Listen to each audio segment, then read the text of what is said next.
Littleton Selectboard meeting with the Pledge of Allegiance. Pledge allegiance to the flag of the United States of America and to the republic for which it stands, one nation, under God, indivisible, with liberty and justice for all. And during our moment of silence, I wish everybody would think about the troops that, the bomber pilots that flew the mission over the weekend, and then the safety of our troops as they continue.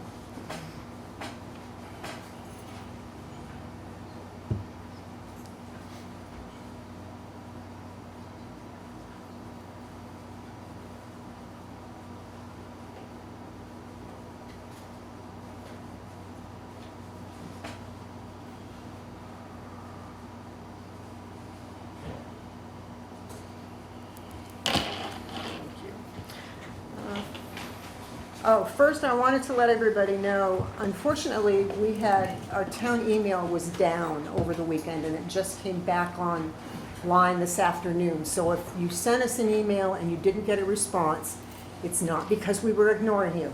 It's because we never got it until this afternoon. So they will take care of them as they come in. First public hearing is the Emergency Expenditure Sewer Funds. Eric, are you going to take care of that? Yeah. Okay, so as you know, we're going through a basis of design with Oil Tanner. They've been down at the treatment plant since 2022. That report's just about complete. I should probably see that by the end of next month. And basically, the state has been involved with this at 30%, 60%, and 90% report, where we've been able to review, have meetings, have input, so that the overall design, the overall outlook has changed as we've gone along, because they find out more things. There's input from the state, there's input from H2O, who runs our plant, and the bottom line is the treatment is not in great shape. We know. And we've known this. Yeah. So last year, in March, Doug had approached the board with a three-phase kind of outlook of where we were at and what we wanted to do. Everything on there is still where the treatment plant's got a new roof. Right. The roof was leaking. It was dripping on the inside, ruining paneling. We got high voltage in there. It's not a safe thing. So we had a new roof put on. It comes with a 20-year warranty. The work was done really, really well. We also had them tighten up the siding on the gable ends. The fasteners had actually rotted away, and it was just flapping in the wind. That's going to cut down on air infiltration, and it's going to help because now we have our design HVAC upgrade, which was another portion of phase one. Documents are ready to put out for bid, and I'm hoping to have a contractor in place by end of summer, beginning of fall, and hopefully that work can go on so that we can get rid of the trailer that H2O has been in for 20 years and back into the main building. That being said, that's a lot, and it'll be a great upgrade. As you know, in 2021, well, actually, we lost one of our screw pumps in 2017, Right. and then we lost another one in 2021. We're in kind of the same situation with the clarifiers, in that if the clarifiers are 36 years old, going on 37 years old, expected life. How many clarifiers are there? 2. There's only 2, okay. Because there's 3 screw pumps, right? 2. 2 screw pumps. So, But both the screw pumps have been replaced. And we knew, because when I toured the facility a couple of years ago, and we knew at that point that the clarifiers were going to need to be replaced. so what we found out during the basis of design is our clarifiers are undersized. Okay. So it doesn't make a lot of sense to do a complete rehab, which was, we already got the money for it, we were ready to go. but they're not big enough. Right. So why would we rebuild those? Yeah, makes sense. The other option was a rehab to get us to that point. In order to do that, to use the funds that we have, we'd have to go through the entire process, the federal money, of putting it out to bid, Baker Davis wages, would increase the price. It just wouldn't happen this year. Best case scenario, it'd be a year from now, we could probably expect construction. With that being said, in the report, it says that the expected life expectancy left on the clarifiers in 2022 is 2 to 5 years. Yeah, 3 years has gone by. yeah. We got 2 years left. Let's stretch it. That's Yeah. stretching it. I don't like Yeah, those odds. yeah, And I've been working with Oil Tanner since late December, early January about getting the clarifiers rehab this year. And we're really pushing that. We did a lot of legwork. We've had a Zoom meeting with a company, very reputable company. They got 100 years of experience doing this. This is what they do. And they've kind of had us on their radar as we can be there when you call. So it's kind of one of those things that we can allocate the money that we already have towards projects that are they're coming down the line. They're gonna keep coming. right. We just need to spend the least amount of money to give us the most amount of insurance, I feel. Right. And this gives us that if we spend So- money ourselves. The new ones are gonna be the 65-foot? Yes. Okay. Yeah, currently But we- there's but only the- 13 feet of sidewall, and Okay. minimum requirement by the state is 14.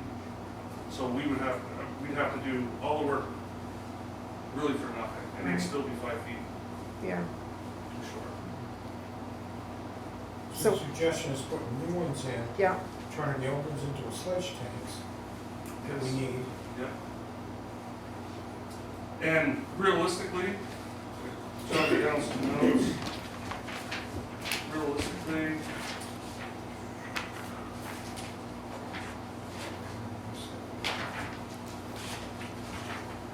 new clarifiers.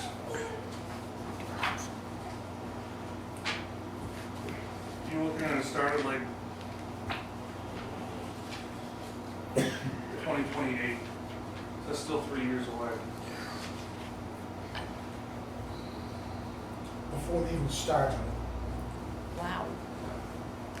So now we're a year even beyond. with this company that said they'd be ready to go when we needed them? So for the emergency rehab, If we we- okay. can have that done. Okay, That's not the issue. The issue is with new clarifiers, we have to go through the permitting process. yeah, This buys us insurance for 6 to 8 years. yeah, And by that time, that's, with the progression that we've the mapped phases. out, Yep, that's where we're looking to get to. And in 5 years, we realistically could be working on clarifiers, yeah. the new clarifiers. Well, we know the wastewater treatment plant has needed major upgrades for years, unfortunately. We need to get it up and running so that it can be used or we're up a creek. Really, Right. We're really limited yeah, on expansion. yeah, You know, as far as volume, we're at like maybe 45% capacity. So we've got plenty of room to take on the flow. yeah, But if we can't process, right, because we're more like 90 to 95% capacity right now yeah. with a low flow. So there's the treatment plant, there's also the iodine and the collection system we need to address. And the state's made that clear that we need Yeah. to address the stormwater getting into our treatment plant. Yeah. Well, you know the priorities. And we know it needs to get fixed. Right. I think of this is the best case scenario with the most upside. Yeah, This puts us in a safer position. And I think that's the most important thing, to be able to process what we have Mhm. and have some peace of mind. Because right now, Yeah, Running on a shoestring. yes. And I don't want to say yeah, it, but yes. yeah. It's unfortunate that it's one of those things where people don't see. Yeah, You know, it's down in the back and people don't know, but the minute they're talking about it flush. that's true. That's very true. You know That's what? why we need to get this out in the open and let people know that, Yeah. you know, we start losing stuff in the river, and we can't afford that. Mhm. No, So, and the state will let us know. yeah, We they have to Wait, let that they them will. know. won't their Christmas card either. You know, to put money into those old clarifiers, it just doesn't make any sense if we really keep going in that direction Right. for the new ones. Right, why not just do the new ones? So. if you- 2028. Yeah, so if you put So the, the new ones carry a price tag of $5 million. yeah. Yes. Well, So the, so the new ones, you replace one and keep the old one running, get the new one in, and then get that one running, and then replace the second one. so we've got three options. Okay. One of them doesn't really make any sense because they'd be down for 6 to 8 weeks. Well, yeah. And Not then a good, not a good option. Option two, which is the highest cost, is to put in brand new Yeah. drive units. Option three is they can rehab what we have. They'll come do an inspection. They'll rehab what we have. We'll be on one clarifier and they'll put in a rebuilt unit. So it will be down for less than a week. And then they'll do the other one. So in 2 weeks, we have rebuilt units that do come with workmanship warranties. That's what my question was, if they're warranted, because if buying something new and it comes with a warranty and the used doesn't, so that makes me feel So better. I've reached out to Joe from Royal Tanner to get a better clarification on that warranty. Yeah. Everything that's covered, and just to make sure that I understand the language and we're clear on everything. Yeah, But I believe it's 2 years workmanship warranty, and then the parts are covered, I want to say for 7. oh, okay. And Sounds they- like the way when to they go. told us, they said the 6 to 8. When Yeah. they said the 6 to 8 because of covered parts. Well, with anything, we have to expect some maintenance. You know, one of the issues is our headworks doesn't work, and a lot of solids, rags are getting through, and they shouldn't be getting to the secondary clarifier. So when we do this, those tanks are going to be completely clean. All the debris is going to be taken out of it. It's going to be, you know, a shot in the arm for clarifiers. To be honest with you, I wouldn't want that job. No.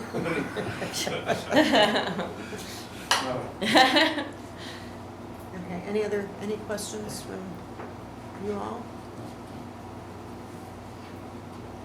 It's the warranty one, which you answered, so, and you're gonna look into a little bit more.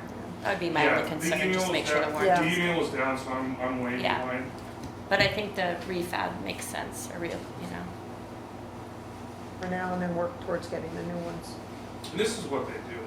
Yeah. They Yeah. don't do other things. It's They their sole This is mission all is they to do. work on. This is what they do, is Yeah. rehab clarifiers. The units that we have, if we try to rehab those, they gotta find the parts. Yeah. You know, bringing rebuilt units into it, it's no different than PCs or cell phones. You know, they work, Yep. and they're made to work. Pre-owned is pretty good when somebody's gone through it. Yeah, absolutely. Mm. I'm all about the used car. A good used car, Yeah, all about it. Yeah, it's great. Thank you for presenting it. You gave us a lot of information too, which was great. There's a lot there. No, it's good. yeah, I know. there is a lot It's a there, lot. but it's, But the pictures are really cool and everything. It it's, was really it's great. understandable. The way it's written, it's understandable. Mhm. And the bottom line is either we fix or everybody gets a porta potty in their front lawn. Yeah, I don't think it's an option. We have to choose one of these up. Yeah, Everybody we just can't needs to ignore buy it. a composting toilet, you know. Okay, any, Outdated. yeah, any questions from anybody? Officially open the public hearing? We did, You did? at 5:02. Missed that. Sorry. Yeah, I got it. When the new clarifiers are in and online, would that allow the residents out of town to be able to have their expensive pumped tanks that have to go out of town to finally go back to our own facility? You mean for the RVs? So taking an extra, For homes Oh. out of town. Gotcha. the septic systems? Yeah, Yeah, it's getting quite expensive for Yeah, I the know. trucking to out Gotcha. of town to get rid of the stuff when we have a facility that we work as taxpayers to support. yeah. So right now, the current plan, and I don't see any reason to deviate, Mhm, is you get these clarifiers rehab this year. mhm. By the end of the year, when these are completed, well, the end of the summer, fall, we can move on to the Headworks building, which Yep. would be the new septic receiving as well. And then Get that that project done. can start. We've got to stop all of the solids that are coming, making it through the Headworks. Yeah. And getting to our clarifiers. Yeah. So that's the next step. And then we'd be able to take septic receiving when that project is done. And that could actually be completed by the start of, by Next year, maybe? end of 2027, Okay, beginning of 2028, when we've starting the secondary clarifiers that Right. we built. okay. So that's kind of the 3 to 5 year outlook Yep, from here to 2030. yeah. You're gonna be busy. This actually adds to Are my busy. plate trying to get this done Yeah. this year, Yeah. but Yeah. I think it's the right move. Yeah. It has to happen. Yeah, it does have to happen. These projects, it's all about coordination. Yeah, And sometimes the window closes yeah, and you're into the next season. yeah, Mhm. yeah. Okay, December? Yeah, first question is, you put a contact information on the public hearing notice. What was the reason for putting contact information in case people wanted to contact you? You know what I mean? So that people can contact me. Okay, and when I contacted you and sent an email a week ago asking questions, you said just show up at the meeting. You didn't provide any, that was your response, show up at the meeting. You didn't answer my, I'd have to look at my email. oh, I mean, I'm pretty sure I I'm happy to didn't pull it say up right here, Okay. actually, Eric. December, that Yeah. has, if you have any questions concerning the actual project, Well, but this goes to the public hearing process. If a public hearing is going to be, notice is gonna go out, and then we're gonna hope to engage. If I want to ask a question that do you Eric. have a question that you would like answered at this moment? Yeah, please? absolutely, sure. Yeah, back in 2022, when the idea was 3 to 5 years in the clarifiers, that was right. Am I remembering correctly of what you had stated, that back in 2022, it was kind of thought that 3 to 5 years, they would have to be addressed? Yes. That was the expected, Well- I'd expect to see last. Right, so, and we're only doing it now as an emergency expenditure because this couldn't have been included in a non-emergency, No. in other words, planned at all. I mean, 3 to 5 years, we're in year 3. Could we have said it year 2? Like, hey, we're coming up on the 3, you know what I'm saying? Why didn't we look at that? Why are we doing an emergency expenditure rather than being preventative? That's my thing. I'm big Because on steps. You've got to go through the process. And Right. going through the process of the build design, the Right. treatment plan. Right, We're not, it's urgent for us on our end, but it's not urgent for everybody on the other end. The state takes time to get back to us with the answers. So when they submit a report, we have a meeting on the report, everybody collaborates. Then there's those meeting minutes that gets put back to the state. They have a chance to answer. Then they put it back, it gets rebutted again.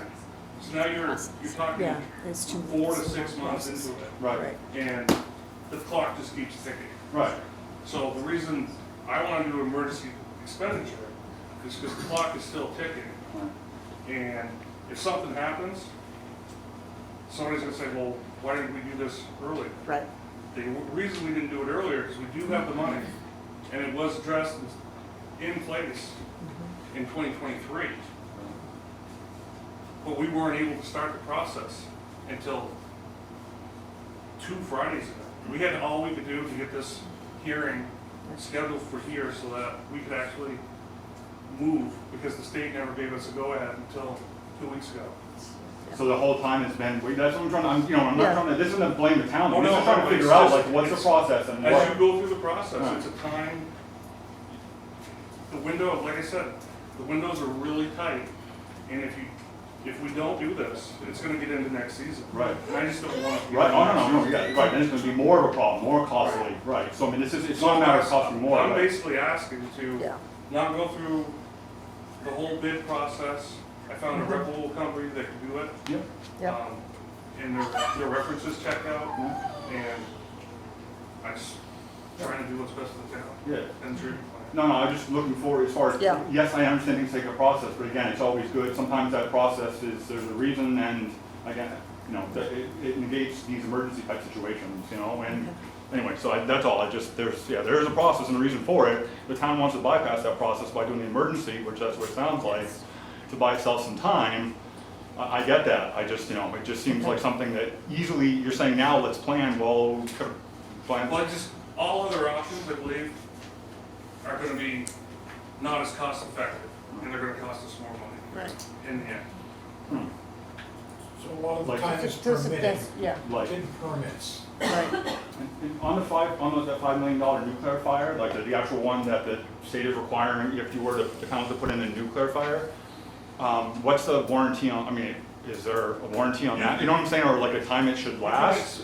Life expectancy is 20 years. Oh, jeez, okay, so it's not, so it's a big investment for what you're not maintenance, getting. you can stretch it, like I said, ours are going on 37 years. Yeah, So it makes more sense to refurbish and entirely than. for now, Okay, and thank you. then All right, get the appreciate it, new thank you. ones. Yeah, okay. Bill? So we're, fund-wise, money-wise, where are we sitting on that? We haven't heard that yet.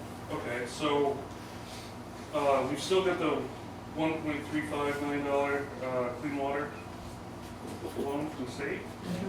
And then, as of today, we've got 394,000 and some change in the ARPA funds that are still available.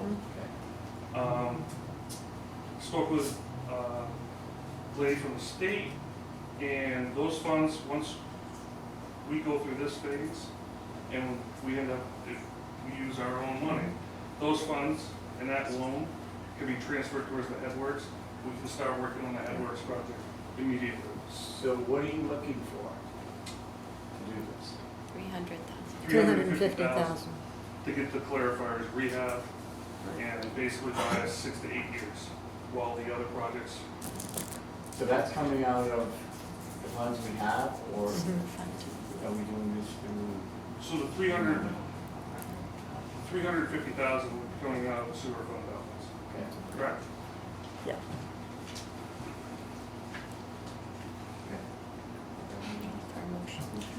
User fees. Yeah. So no other questions? Are we ready? Somebody want to make a motion? Any more questions? I'll make the motion that we approve a $350,000 expenditure for the rehabilitation of the treatment plant. To be completed this year using the Rebuild It company? Is that the name of the company? Yes. Yeah, okay. All right. I'll second it. Okay. So Ed made the motion, Roger seconded it. Any other questions, comments? Comfortable. Okay, all in favor? Aye. Aye. And those opposed, none. Okay. Thanks, Eric. Get past 5-0. And it is, 5:24. yeah. So I need a motion to close the public portion, the public hearing for the emergency expenditure. I make that motion. Okay, Roger made the motion. Do I have a second? I'll second. Okay. All in favor? Aye. Aye. Aye. Closed at 5:24. I need a motion to open the disposal of town-owned property policy, review and adoption of proposed amendments. I'll make that motion. Second. Second? Second. Okay, Ed seconded. So we open that at 5:25. And Troy, you're presenting? I will, yes. Okay. Okay, as you can kind of see on the agenda this evening, one of the things that I established as a goal in conjunction with the select board and department heads is really getting a good handle on our policies, getting them indexed and getting them up to date, formatted, good terminology, and representing best management practices with the ultimate goal of having these all on our website once they're approved by the select board with a signature block, because I'm finding a lot of policies here in town with no signatures on them. So it's kind of difficult without doing massive research in minutes to find out what the policy is in fact an original adopted policy. So that's all part of the review process. And the first one that I decided to tackle was more strategic, because I'm hearing a lot from department heads that we have a lot of property that's no longer needed. I know Eric wants to take a look at around the highway garage. We've got some old plow trucks and equipment, sanders and stuff like that. We just want to get disposed of, as well as some of our other departments. We have, as you know, we've been talking about tearing down the old green building at the Remick Park. There's a lot of surplus property in there that we need to dispose of. So what I've done is just provided you with a memo kind of highlighting the summary of changes. A lot of this has been really grammar and formatting. But the first change is changing the name of the policy from disposal of town-owned disposable property, which is not considered real property, to disposal of town property policy. I like the change. There's a new section, which is purpose, and this was simply added just to clarify the policy's intent and to promote a uniform and transparent process. Declaration of surplus. This will, now the department heads will now submit written surplus requests to the town manager, who will conduct and review and make determinations. So it's more of a formal documented process when we declare something surplus. The select board approval will still require all items of $10,000, but reference to all vehicles has been removed, is proposed to be removed, to better define the threshold of over $10,000 versus under $10,000. So what I'm trying to say here is that once we declared that we have a property that's considered surplus, anything of value, estimated value of $10,000 and under, the town manager and department heads will make that determination. Anything above $10,000 will come to this board for discussion and approval before we dispose of that property. So it makes a clear designation as that threshold of $10,000. That part I don't like. Just so you know. Yeah, I understood that there was some discussion about that last year. Yeah. I'll go through my Okay. things Let and then him, let him we'll have finish and then we discussion. can. Methods of disposal, expanded and clarified the list of acceptable disposal methods. A new requirement to the policy is that all donations shall require select board approval. Another new requirement is minimum notice period required for public sales. So even those public online auctions, at a minimum, we are going to have that item either noticed in the paper for at least 14 calendar days, or on the online auction sites for at least 14 days. And these are in no particular priority order. That's right. Record keeping, a new requirement, department heads will submit a surplus property disposal form, which is attached to this policy. So it's a simple form for them to, make serial number, year, piece of equipment, so it can be documented, turn it into the finance director so we can update our insurance records and our fixed asset policy. Restrictions. There is a new section that prohibits employees, officials, and their immediate family from acquiring surplus property outside of a competitive public process. So you can still do that. Right. You can still be a town employee. Part of the auction. But we just need Yeah, to you make could bid, sure Part of right. it, that right. we do that public notice of Yep. 14 calendar days, and everyone is got a fair shot at trying to Absolutely. acquire this property. Exceptions, new authority, the town manager may authorize exceptions in emergency situations and report them immediately to the select board or prior to the next meeting. And review and amendments, updated the process. I thought that, anything like this, a policy where we're taking property that has been bought and paid for with taxpayer money, that's a pretty, a lot of us think of surplus property as kind of a minor issue, but it is property, like I said, that's been purchased with taxpayer money, and I think that warrants an annual review of the policy with the department heads as a reminder, or if there is something that's occurred that triggers a need to amend the policy again, and for the select board to be familiar with it, and for the general public to be aware of it. Right. And the policy, which I think is really important here too, is that adoption of this policy, there's a statement in there that would clearly state that this policy supersedes any previously adopted policy. So clearly marking a date and time when we say this is the policy of the town, and whatever's been done in the last 10, 25 years is irrelevant. It's this policy going forward. Right. I do like the idea of annually reviewing it. And so that's a summary of it, and there was, for some of the people that came in, we made 20 copies of the policy for your review and information. Any questions from the board? Go ahead. Yeah, I have a problem with just stuff being sold that's under $10,000 without the select board approval. I just think a lot of this equipment that is not being used, we do some research and set some values on stuff so that we don't sell an $8,000 piece of equipment for $2,500. So somewhere there's got to be a guideline where the select board knows what's going on, because that's what we're here for, to watch out for people's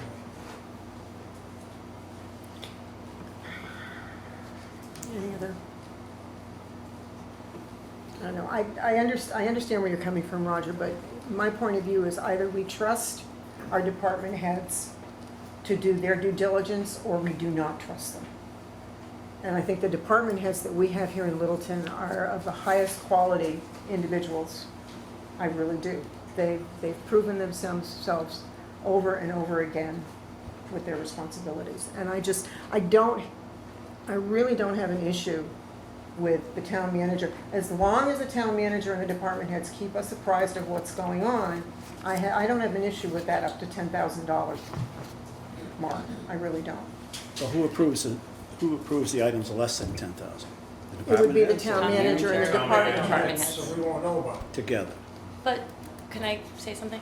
Yes, But this please. form, which I think is well done, it says the description, it's got the amount received, and this is gonna be available to us, right? So I Right. think once we do if we decide to pass this, once we do the review yearly, we could look at these and say, wow, they sold these things way under what they are valued, and we could relook at it. But I would think you're gonna try to get the best, the PD's gonna want the best price for their old Right. cruiser, the Just like the fire DPW's gonna department, want it DPW, best yeah. for, because they want the money to come in. But I think this is the backup, because this would be privy, we'd be privy to these, right? And could see these quarterly or, Absolutely. I don't know how many things are sold per year as property.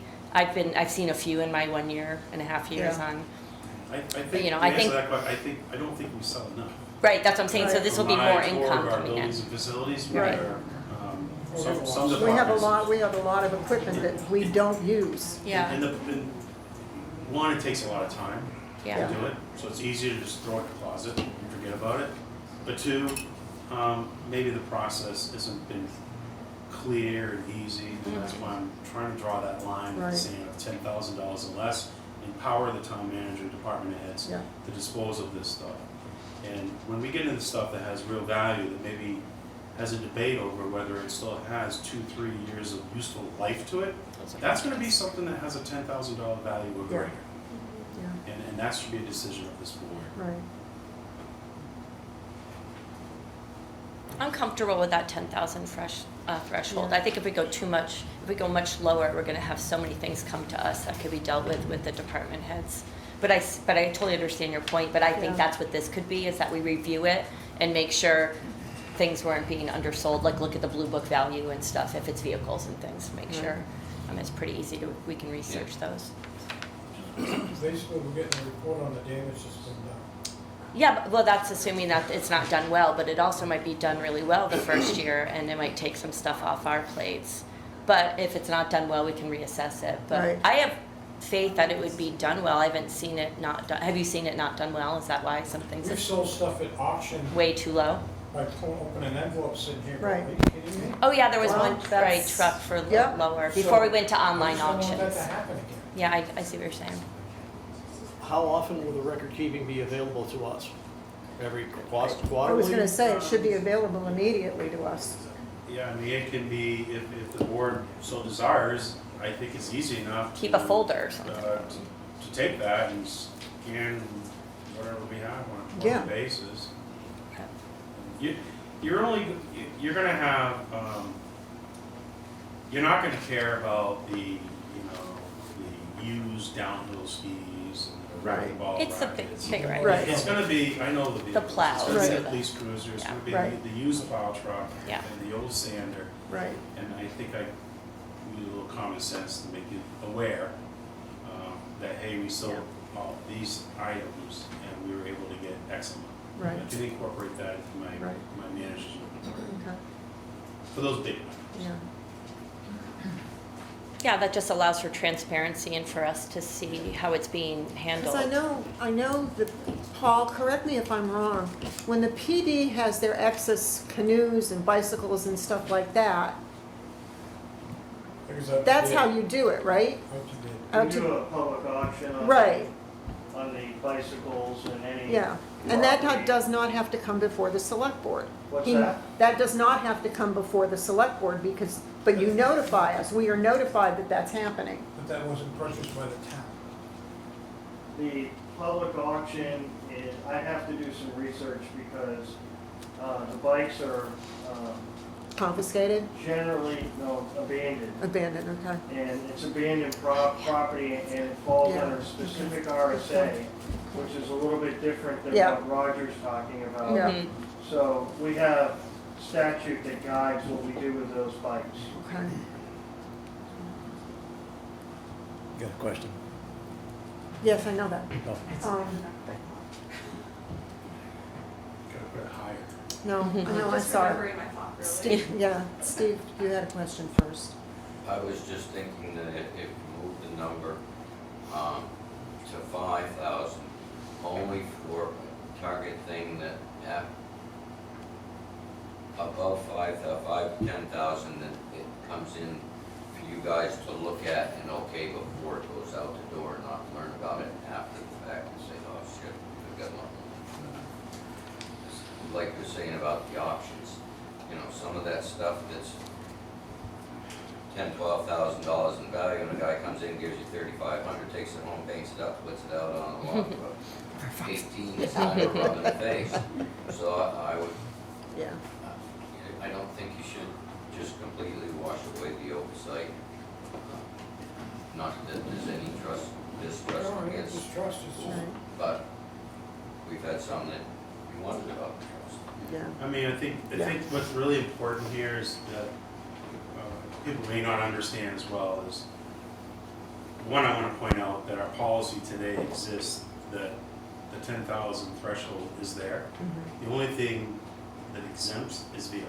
Right. So right now, the department heads, town manager can dispose of anything that's $10,000 or less, except for vehicles. Except for vehicles, right? I don't know if a dump truck's a vehicle. Is a vehicle just a police cruiser, pickup trucks?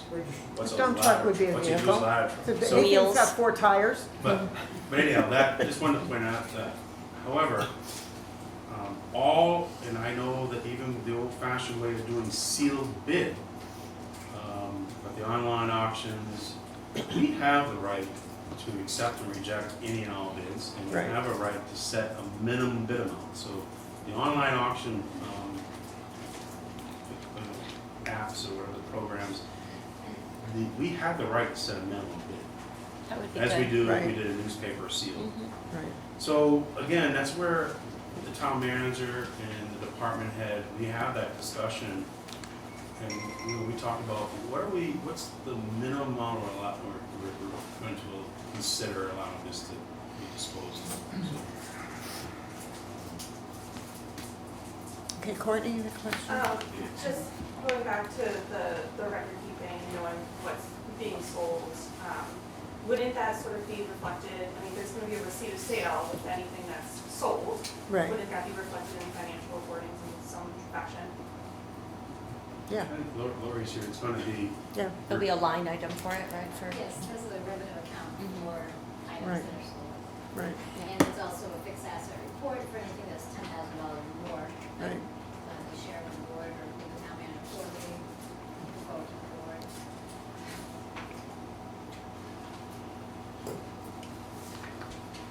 No, okay. December? Just out of curiosity, so I mean, taxpayer money pays for all of these items, so even if they're under, I understand the policy currently exists that public doesn't get any input, or, in the BOS setting here, to approve things under $10,000, like how they're sold, but, I mean, it's bought with taxpayer money.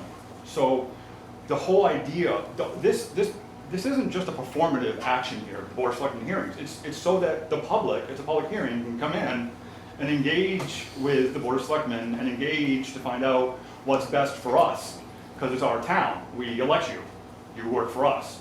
So when it comes to, trying to figure out, like, this should all be discussed. I mean, whether it's a vehicle or anything. I mean, or there should be a process in place for everyone to be able to, even if it's once a month or whatever, but there's got to be a process in place for transparency.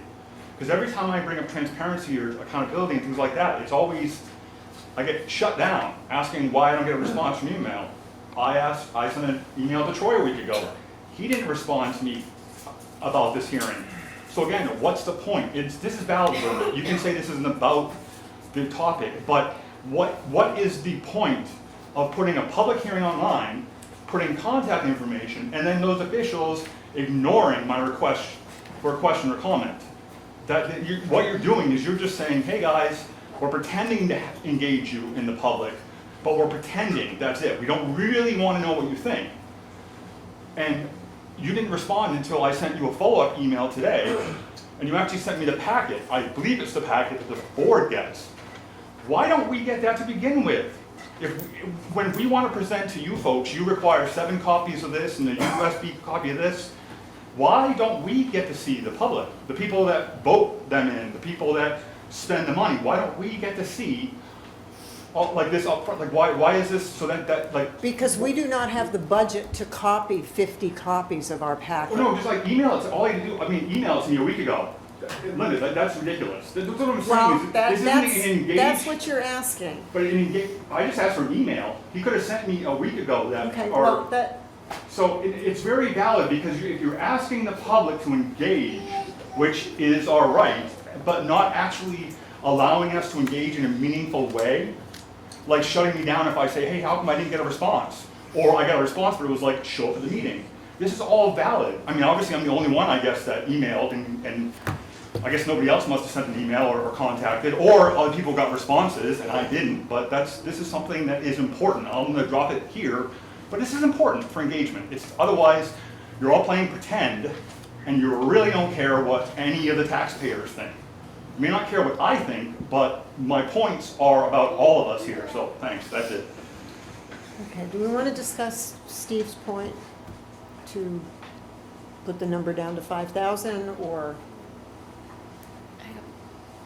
I'm okay with the number. I'm okay with I'm the okay with the 10. 10. My question was on record keeping and how fast it was Yeah. available. That was my only question. Yeah. And I go back to what I said in the beginning, either we trust our department heads and our town manager, or we don't trust them. And then my second piece of that is, as long as we are apprised of what's going on, I have no problem with the 10,000. So, if you sell something under $10,000,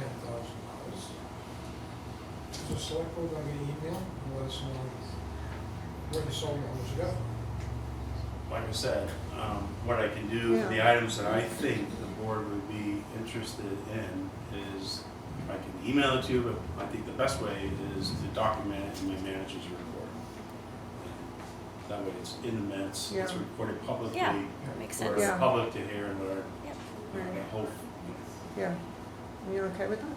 That keeps it transparent and public Yeah. and Yeah, I open. don't think I'm okay with With the the 10,000. 10,000? If you guys are, Well, you can get a quarterly I report don't- of everything that's been sold. Just a list of everything that's been sold in the last Yeah. month, the last quarter. but Yeah, if there's, and it's always available if we want to go in and check with Lori or check with Troy, and Troy can get it from Lori for us. yeah, I'm hoping that that if, there's a lot of excitement on the online auctions, and you're kind of surprised when people purchase these vehicles for. Mm. And so, you know, if we get something that's a lot more than we anticipated, the excitement of sending an email to the select board saying, hey, we just got $8,900 for that old rusty 20-year-old salt spreader. And, Yeah, you know, yeah. but I would like, if I may, I would like to just address some of the comments that December made, because they're good comments. And first and foremost, as far as transparency, I want to make sure we understand that there was a public hearing requirement in this policy, the 14 calendar day notice. So we did fulfill that. We had the notice on our website. We posted it in the 2 places in town. We had attached the proposed policy to that, so that's been out there publicly. December, when you sent your email to me, I was still working on information for this packet and had planned on responding to your questions to the best of some of the information you're looking for didn't exist. And unfortunately, I had several events that occurred. Sunday morning, I had fully planned on working on your response to your questions, and a whole bunch of other emails have been built up. And I spent 2.5 hours on the phone with our IT provider trying to figure out why my email didn't work. And in hopes that it would get resolved, only to learn by 8 o'clock Sunday night that it was a bigger problem and much bigger than what I thought. And that's why my email didn't start to work until 1, 2 o'clock today. When it did come up, your email came in when it first started to work, and then my email crashed again. But I did manage to get so anyhow, I think we're trying to be as transparent here as possible. I'm taking old policies, we're putting them on agendas, we're having public discussions about them, and I don't know how much more transparent I can be. We're talking about having some of these policies that we think are important to be reviewed on an annual basis. So I just wanted to make sure, because you had an opinion that maybe we weren't being transparent, Well, and that public input didn't matter. well, not providing, the issue is, part of the issue is, and you found this out because I found some fixed asset policy of 2004, you know, when I was looking back through meeting minutes, trying to figure things out, and that was just an obscure thing I found online. So my issue is that it was presented, yes, you presented, it's an amendment, you followed the guidelines of 14 days, but there was no, it wasn't a red line, you know, proposal. It didn't include like highlighted this, you know, this is changing. So that's not a transparent, informed way to allow the public to engage with an amended policy, because how do we know what's amended from? If there's no, all you had to do, if this was, in fact, when you amended this, if you amended the policy from 2024, which I think is kind of what you did, from February 2024, if that's what you did, you could have just linked that on the website. So that's what I'm saying. That's the easiest step of transparency, because otherwise, what does anybody have to compare to the amendment? We're looking at it saying, oh, it's an amendment, okay, but we have no idea what you changed. Your comments are Yeah, understood. so that's how it can be expanded into more transparency. There you go. Understood. Any other questions or comments? Okay, do we want to, excuse me. Need Some water? Losing my voice. Gonna make me chair again. You want it? Ready for a motion? You looking for a motion? Any other questions from the board first? No. Okay, so we look for a motion. I'll make the motion to approve the disposal of town property policy as proposed by the town manager effective immediately. Okay, do I have a second? Second. Ed seconds. Any other questions, discussion? Okay, all in favor? Aye. Aye. All opposed? Right? Okay. Just don't like. 4-1. $8,000. That's good. And a motion to close the public hearing? I'll make that motion. Okay. Do I have a second? Second. Ed seconds. All in favor? Aye. Aye. Aye. Public portion's closed at 5:51.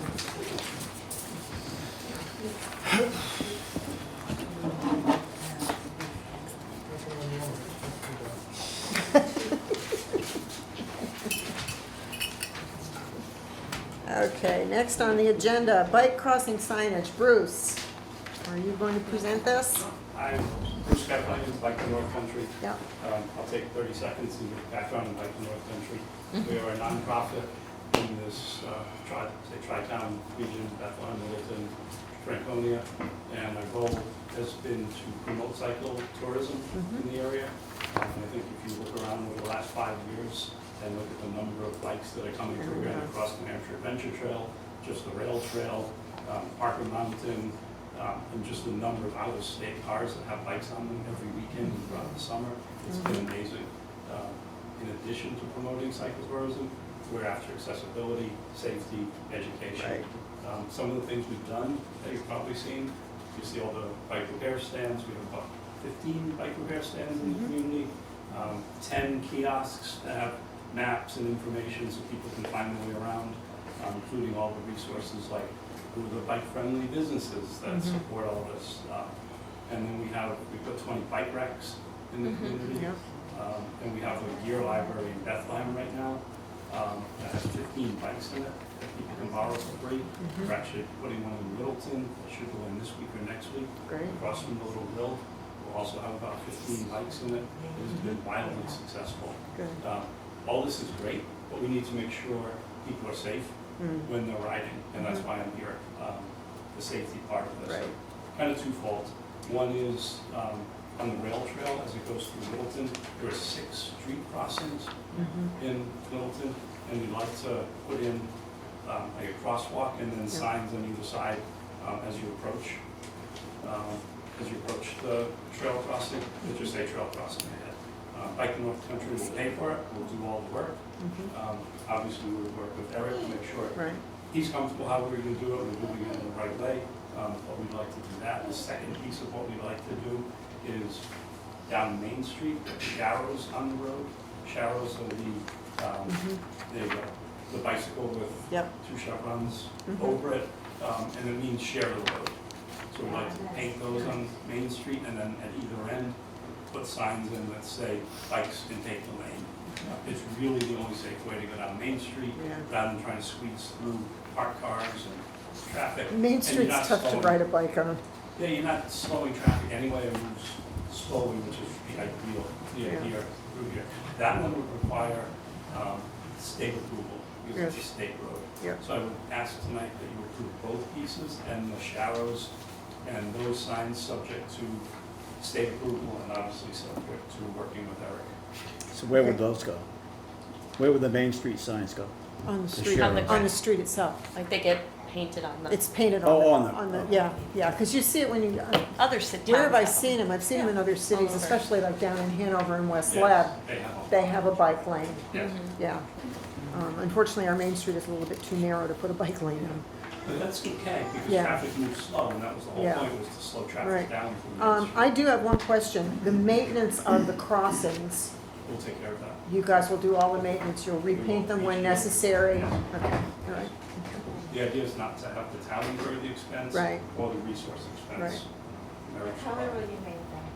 Whatever, Eric says, and whatever is allowable. Something bright. for the guidelines. Yeah, yeah.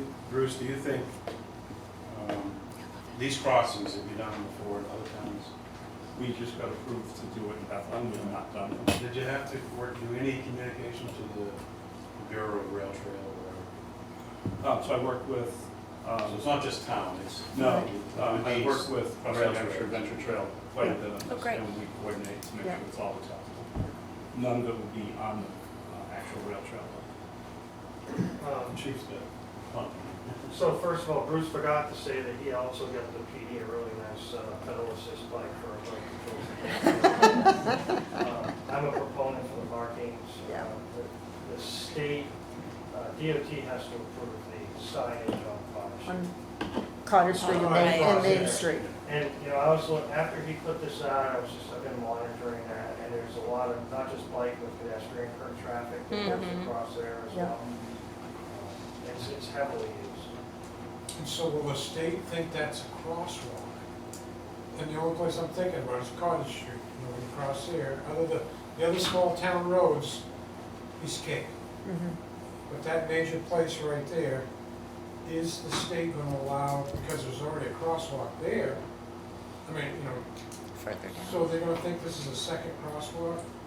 We'll have to get their approval Yeah. how to do it Right. appropriately Yeah. and the Right. signage. All Yeah. that has to be approved. by You the never state. know what the state's gonna do. Well, I know We've that, been that's waiting true. for approval to have them fix the debacle on Cottage Street down by Free House for 2 years now. Yeah, But I mean, if the state approves this stuff, I see no problem. yeah, Me either, I love it. It's great. yeah, I agree with you. Yeah, I just have a comment, like, I live right downtown, so I see a lot of people that travel here. And you live near Parker, I do too. With You're right, bikes. it's a very walkable community, It and is. now I think becoming more bikeable is a really good idea. There's a lot of people too, that's their main transportation. That don't have a car. Right. So I'm really glad you brought this to us, and I know we've talked a little bit about bike safety, and I would love to see all this happen in Littleton. Yeah. It's great. And I've You're welcome. walked the rail trail and I've seen lots of Yeah. bikes come down through the rail trail on that. Yeah, it's a big part of our commerce too, and It like you is. said, tourism. Yeah.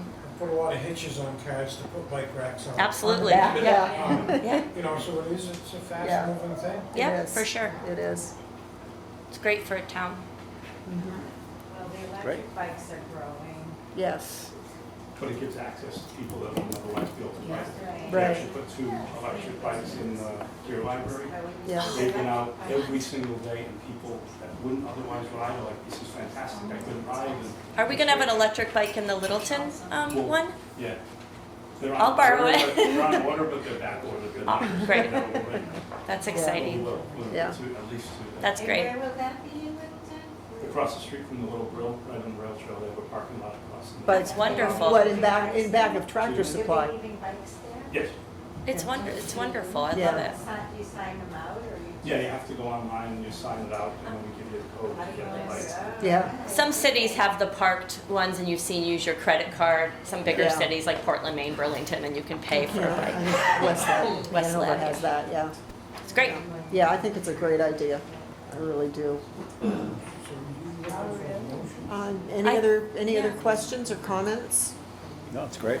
Okay, so I'm looking for a motion to accept Bruce's proposal.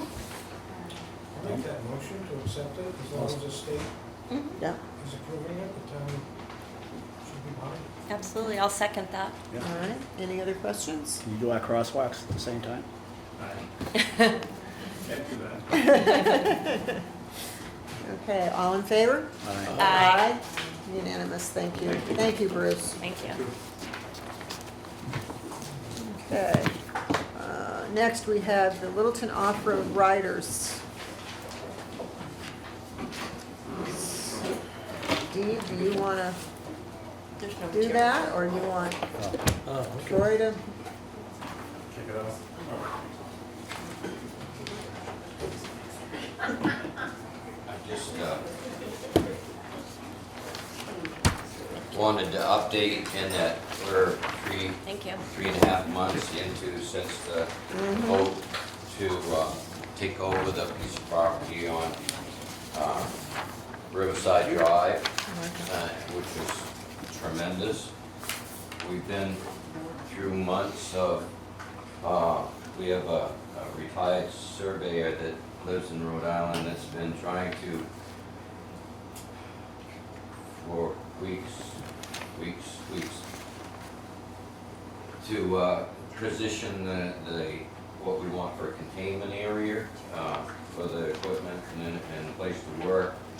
And we had some, started out with, we were gonna have to rezone the property, and then there was the research about the different kinds of zoning categories to go with what we wanted to work with. And then after 5 or 6 weeks, decided, the decision was made that we didn't need to do a zoning change. That it would be all right the way that it was. We had some conversation, at the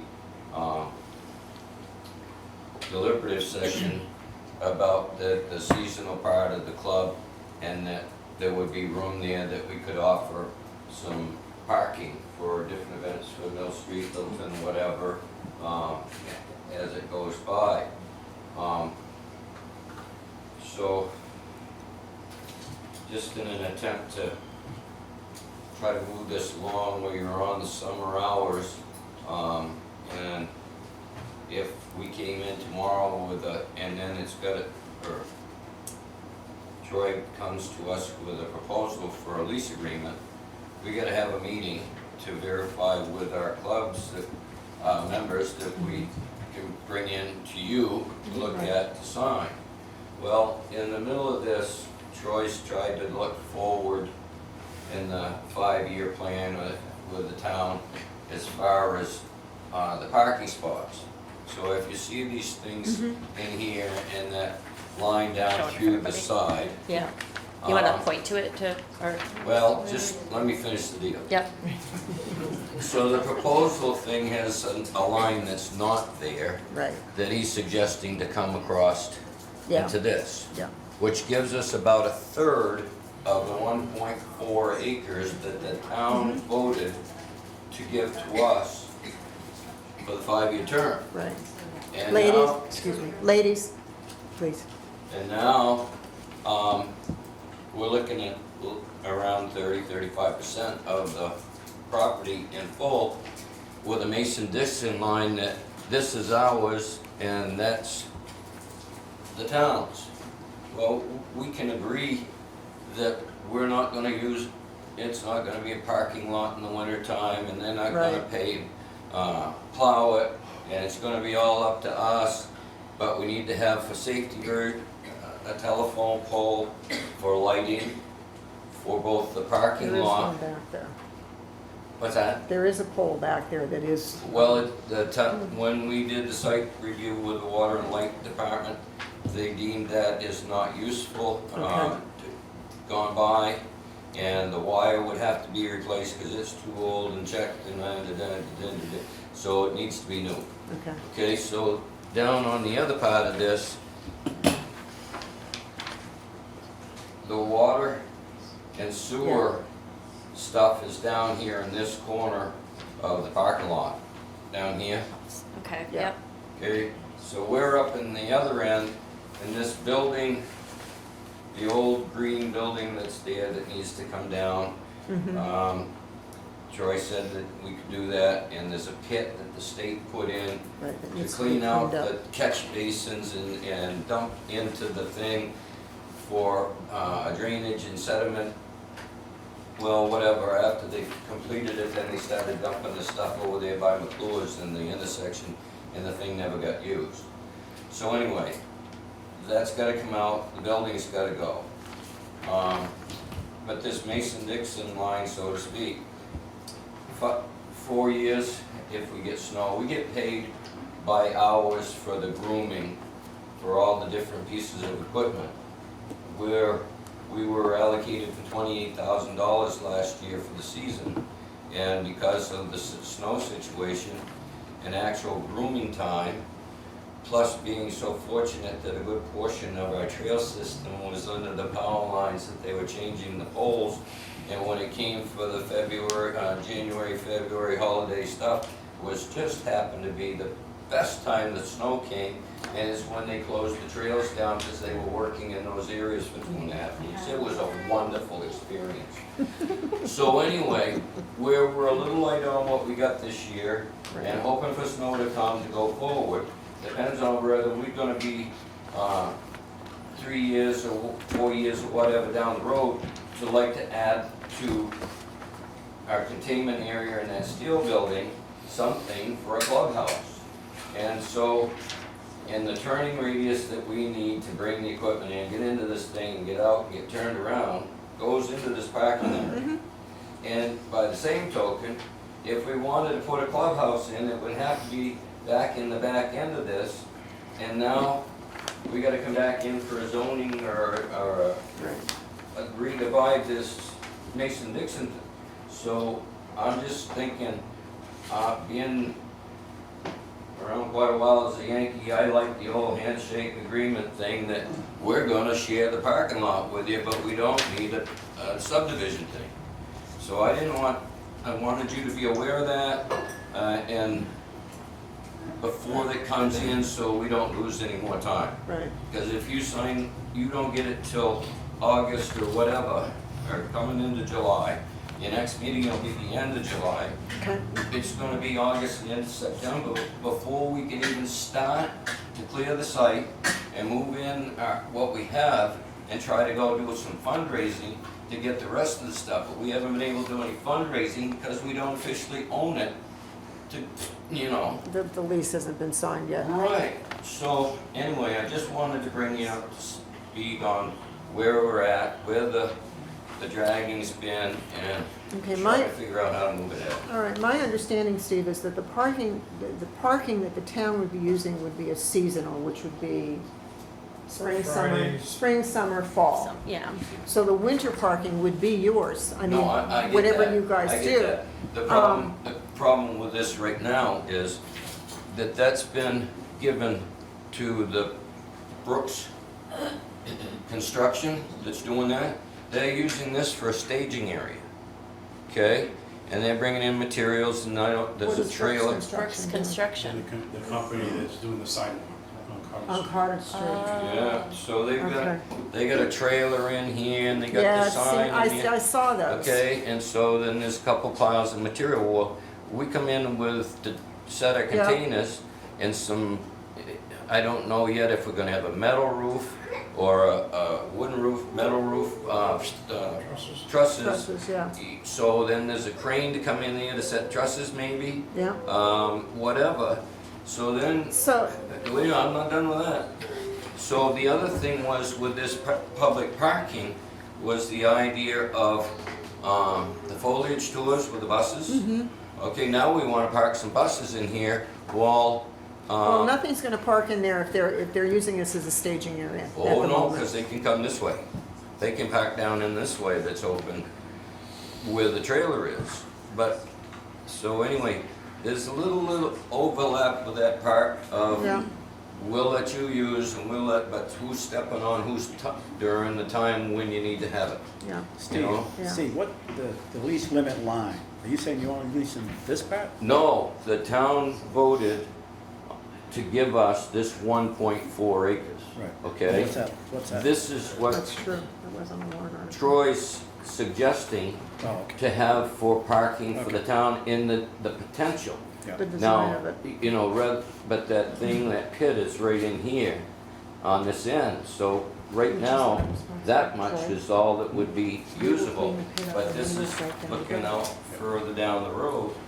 And it's just, well, he made the comment, once you go to look at it on paper and to go down to the site, this thing looks huge on this piece of paper, It's but when not you go down there and see where the Yeah. actual Yeah, it's state not- right-of-way and boundary is. Yeah.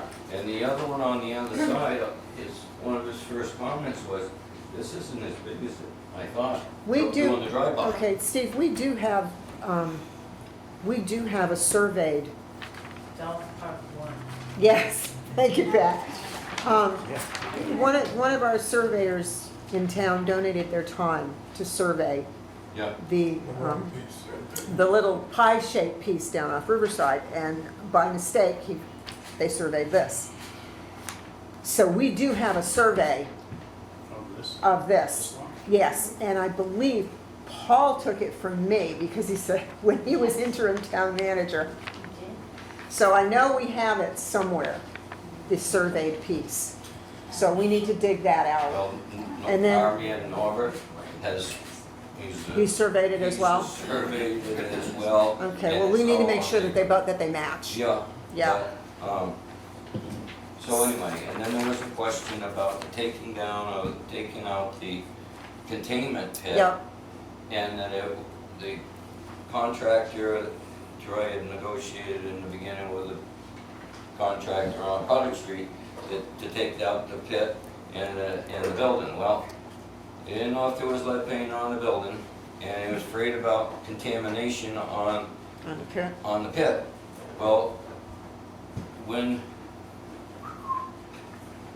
the town and the state swapped the properties, the town had to have a certification that there Right. wasn't any contaminated, so we've That's right, already I gone remember past that. I remember that. So, One of the conditions. Yes, that was one of the conditions. And there was no contamination that they found, so there's no contamination there. and the only thing is the ramp that they put in for that pit, they used reground asphalt, which goes along with the asphalt that was Mhm. already there. So that can go down to the treatment plant and the place where the town puts out when they do dig up for the Right. culverts and whatever, goes down there. I think the gravel that's underneath the chips, when they take the building out, they can just put that over there to smooth that up. Now we got it opened up enough so we can bring the boxes down Right. to start our containment Right. thing. But where everything's kinda in the way, and I brought the warrant article, the way it's written in there, Yeah, and I, in the will of the people to give it to us, I don't think it's right to have a separation. An agreement to be able to work together for parking for different times and notifying the use, but to draw it in and separate it out at this time. Because we don't know where the clubhouse, I mean, the clubhouse should go down where the sewer and water is. down at this end, Yeah, yeah. but, When you talk, was the lease 5 years? Mhm. well, Yeah, and I don't, Five-year lease. I'm hoping it's not So, until we so, get it until it's signed. signed. so why are we talking about building a permanent structure with all we have is a 5-year lease? That's what we're talking about? Well, I'm saying that our clubhouse, so that we can have meetings at our club facility, it may be, It's movable, right. yeah. Joe DePalma has a lot of the job trailers that go out in summertime, but they come back in the wintertime. Right, We might be able to make arrangement for a wintertime use. right. Or those things that, those little buildings that they had down across from Home Depot, you know, you set them like. The sheds. The sheds. Yeah. Skids. Yeah. You know, Yeah. some Clubhouses are not permittable in that zoning district. do what? Clubhouses? Clubhouse is not permitted in a residential 1 zoning district, which is what that is. Thanks, Chad. So Being upfront. So we're back, okay. Well, because Well, I was at, I didn't okay. go to the, I wasn't able to attend the last meeting, I was out in the morning. But the conversation I had directly before that is there was no clubhouse, there was no need for water and sewer on the site. So it sounds like there's been substantial changes. Not at all. No, that was, okay, Not at all. okay. There has been so much talk about this. And Steve and I have gone, we've had several conversations, and I know you and Troy have had several conversations. And I am at the point, we need to put this to bed. This needs to be dealt with as a board. Decisions need to be made. If there's issues that have to be answered, then let's get them done. Well, I want to see this put to bed within the next couple of weeks, to be very honest with you. This has already been what, March, April, March 7th. May, this is the end of June. This should not have taken this long. there was no limit. To get back to All due this. respect, this was a petition warrant that came in That got with approved. no communication whatsoever to the board. I haven't seen it. So, in the real world, the way this should have played out is that the Snowmobile Club, the select board should have been working, came to an agreement on exactly what the plan was, gone to town meeting, had the warrant article written by the select board to get it approved. This bypassed the select board, came in, was approved in March. Now we got zoning issues that are playing out. We're still figuring out Yeah. what the plan is for the use of the property. I'm talking to Steve, I'm talking to Norbert, we're getting different communications. We had zoning issues that we had to get legal involved with. So actually, I think that we've been moving along pretty fast. And I still, now learning about a clubhouse. So let me work with the Snowmobile Club. I think I've spent 2 hours on site. I spent an hour a couple of weeks ago with Norbert. Our staff has spent time in the conference room talking about it. I think we've got all the pieces now and we can pull it together. Okay. All right. I totally resent the fact that there's any accusal of town staff not acting on this quickly. Okay. And some of the things that have been stated here saying I'm old fashioned on a handshake deal, those handshake deals backfire real quick. So let's do it. I understand. Let's get it right. I understand Let's where Steve's understand what coming we're from, doing. though. Because I still don't know entirely what we're doing. I think I Well, I don't think that it was fair to say that there was no knowledge about a clubhouse, because we talked about it. We talked about that a year ago. A year ago. It's been all above board that, Yeah. that was our place to become our club system, Right. to maintain the trails, to take care of the trails because of its easy access. So Right. I don't think it's fair to say that nobody knew. Now, part of the research on the zoning thing was there was 3 different C1, 2, and 3, and I think we had decided on C3 that allowed us to do and meet all the criteria. But then I don't know about the reason that when we found that and we thought we were all set to put that down, all of a sudden that's when we found out that we didn't need to have it rezoned. And I don't know the reasoning for that or how or whatever, but we've tried to be as accommodating as we could. Yeah. With a sense of growth for us as we can afford to move forward. So I guess at this point, what we need to know as a board is what is allowed on there for a facility. That's number one. That, in my mind, that's the first thing we need to, what can actually be put there. Number two, how is the dump site gonna be cleaned up? How is the building gonna get taken down? And that's something that you'll work on with the Snow Machine Club and with Eric?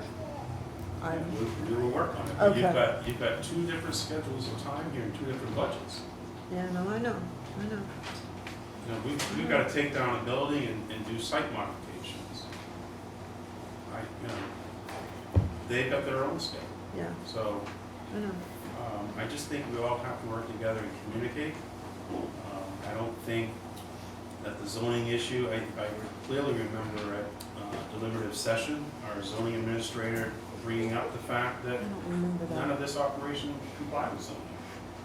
And we took it upon ourselves to reach out and ask our legal counsel for some guidance on it. We spent money on it, and we got some guidance back that said, hey, get us a building permit, and we can take a look at this. So we can work on it. Okay, all right. Questions? Mark? So in 2023, on the town warrant, we swapped property with the state, Route 18, for this property, Right. which came possession of the town. Am I missing something here, or did the town ever put out a request for proposals for anybody to get access to this property? Since this whole process began, I'm sort of like, something doesn't sound right here, like all of a sudden, the off-road clubs coming in, and we're cutting deals. We also got groups in town that want to build a dog park. Maybe some other people, maybe the downtown people would like to use that as parking. And I guess I question this whole process here. Did the town put out a request for proposals? Who'd like access to this property? It just No, seems there like, well, was I no- think Mr. Brown is bringing up some points here that, you know, maybe we need to backtrack a bit. I know this has been going on for the last several months and stuff, but has everybody had a fair bite at the apple to get access to that property, make a bid for $100 a year? This is a reaction to a town vote. Right. The town vote was for swapping the property. To lease No. the property. That was the first year, one, yes. We 24. we swapped that with the state. So, The second one was the town vote that happened in March, that the Snow Machine Club did a petition warrant article. right, I see that article also, but did the town put that out for anybody? Or is it just first come, first serve who jumps on the property? Anybody could have come forward Right. and requested the use of that Did the property. town post that anybody could have access to that? That's what I'm We questioning. don't have to No, I post mean, it. this is clearly a petition warrant article, a citizens petition warrant article. It came forward, it was discussed at deliberative session, it was amended. The intent was always, for the people that were there, and the discussion was, I believe, there was questions and concerns from the zoning administrator about what the allowed use would be, and if it had to go for a variance. We got over that hurdle for now from what's proposed. If we expand into other things like clubhouses, I don't know where that goes. But there was discussion about the town acquiring this property, and a good use of it was gonna be for overflow parking. When the petition came in, the discussion was, well, maybe the snowmobile club and the town can work together and utilize this property, achieve two goals: parking and a place for the snowmobile club to establish storage in their operation. That's what happened, right or wrong, Right. that's what happened. Well, I guess what I question is, so in 2023, we took possession of this property and gave the state up on Route 18. Well, did everybody in town know that we could take a bid out on that property? We're talking about a lease, not a sale. Yeah. But let me give you an example. Be a good location for a dog park. Be a good location for Girl Scouts to set up something. Did the public have knowledge that they could put in a warrant article for that? The public can put in whatever petition warrant article that they want, Mark. We're not advertising. So anything. we don't advertise No. at all. We were approached by the Snow Machine Club once this thing was done last year. Right. And I said, you guys have to put together the lease, you have to put together No, your. I understand that part of it, but what I'm saying is, does the average voter in town, does the average citizen in town know that they could have bitten at that apple also? I have no idea. How did he know? That's why I'm asking you, you're the board, Because you guys in attention charge of that property. to what's out there for properties. You can do it to any property on anywhere in town. Right. If you have the ability and the knowledge and to go around and get 25 signatures on a piece of paper, you can apply for some kind of a condition to any piece of property that's been taken for tax purposes or the overage surplus, anything. Any town person can go apply for anything. Because I did, somebody else didn't, I'm sorry, they weren't paying attention. Just like a But gentleman's we deal, were, right? With the we were, handshake. no, but we were That's why I'm 2 to questioning. 3 years with the dog club. First they wanted that, but then they didn't want that, then they wanted to go down there by aero equipment with the other piece, and then they It joined just, the to union. me, it and appears that in whatever. 2023, the town was taken in some good faith as a parking area. And now all of a sudden, a year later, people are coming in and they want to put. It's still gonna be, snowmobile in. it's still gonna be a parking area. Yeah, Shared parking area. right. Okay, I just challenge it, you know. And just one other thing here on the article, down here where it said, would you read it for me? So down You think- here, oh, no, yeah. back Me on- too? On the, I Yeah. have the youngest guy. on the zoning. Sorry, on it's the- truth. Sorry. All right, I will read the article. Article go. 37, petition Littleton Off-Road Rider Snowmobile Club to see if the town of Littleton will vote for the Littleton Off-Ride Off-Road Rider Snowmobile Club Incorporated to lease town property, map number 54 lot 7 on Riverside Drive for $100 per year for 5 years and under any terms and conditions of a lease negotiated by the Board of Selectmen, including, but not limited to, any renewals for the purpose of club functions and operations and maintenance by petition. 84. You said 54, sorry. Oh, yeah, you know what? My eyes are not that young. You're younger than me. Thank you, Courtney. So under the part about functions and operation, to me suggests the part about having a clubhouse. Yeah, yeah. But then, but what Chad said is legal, it's legitimate. So you need to sit down and we I need just to, want to be very clear. you need to what work this- it out. I closely reviewed a project that was presented, which is different than what is being Then this one, discussed tonight. yeah.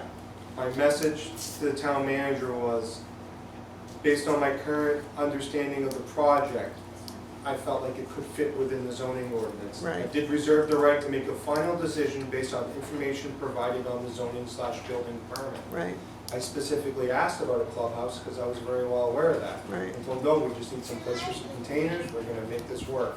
So the information is very fluid, there is no zoning approval. The Right. project comes in until it's on the permit and Right. signed. So I kinda gave a conditional approval based off of what I understood to be facts. So if those facts are changing, I just don't want it to be that this has been Right. approved, that hasn't. Do you know if the building permit has officially been submitted? I have not signed it. You have not seen, So have you I seen don't- the building permit, the I- official building permit? So we'll review, if it has been submitted, it would be reviewed on Wednesday Wednesday. with Joanna, so I just may not be aware of it, but I haven't reviewed a building permit yet. So can this be changed?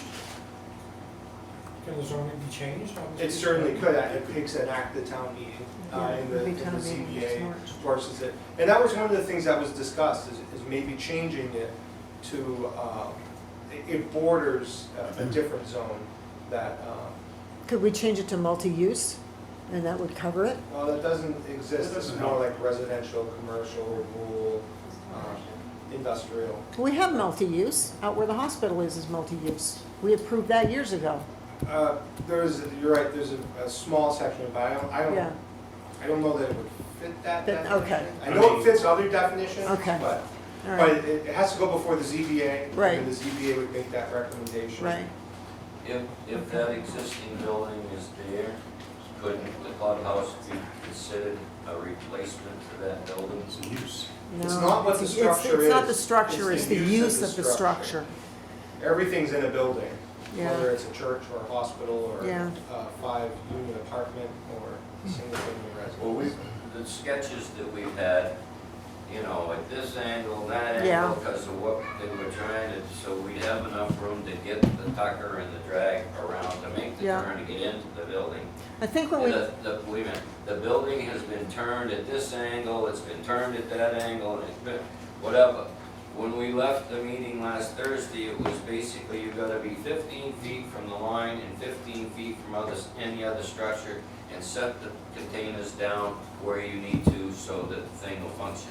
So whatever, I'm not sure what the latest submittal of the footprint of the plan that's in there right now is accurate in that it was twisted over towards the green building where we can't get around in Right. back of it. right, So it needs to be turned out, so the actual footprint of the containers is not cast in stone as of this minute, because we couldn't go down and clear it and get in there to put the things in the way, because the contractor came in the other day when they got done filling in the manhole things or whatever they were digging up on Cottage Street, and they dumped another pile of asphalt beside the pit, beside where the things go, so that things get closed in out of our control.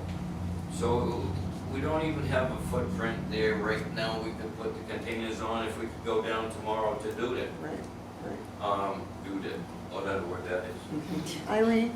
I just have a simple question. I want to know where this 1.4 acres is. Is that the building where the farmer's market is? No, no, it's right, it's, Is that the do you know where the corner of suspension South- bridge is? South Street and The suspension bridge Yes. down by Saranac? Yeah. It's across the river. Actually, it's across the river and across the street. Where we did the culvert replacement last. Right. It's the intersection of South Street and Riverside. South Yeah. and South Street Riverside. comes down, curves around down to down. Yeah, it's, Okay. It's yeah, right there. It's right in It's on the middle of curve, it's on the Yeah. curve. Pat? I'm happy to get that survey. I know we have a copy. Well, it went with the chief, took it Yeah. last night. Right, I mean, We'll at find this point, So we know we had a survey, so we need to find that, and then you need to sit down and figure out where we go from here. Right? I've been doing that. Yeah. And Yeah. the pieces aren't complete yet. Yeah, So Takes Steve time. asked to be on the agenda to come in this evening. yeah, I asked him not to come until we had all of our facts together. And you can see, good discussion, yeah, but I think it's premature. We're working on this. I understand the urgency from the club and the select board. But just remember, what I just heard read yeah. was there was a 5-year approval for a lease.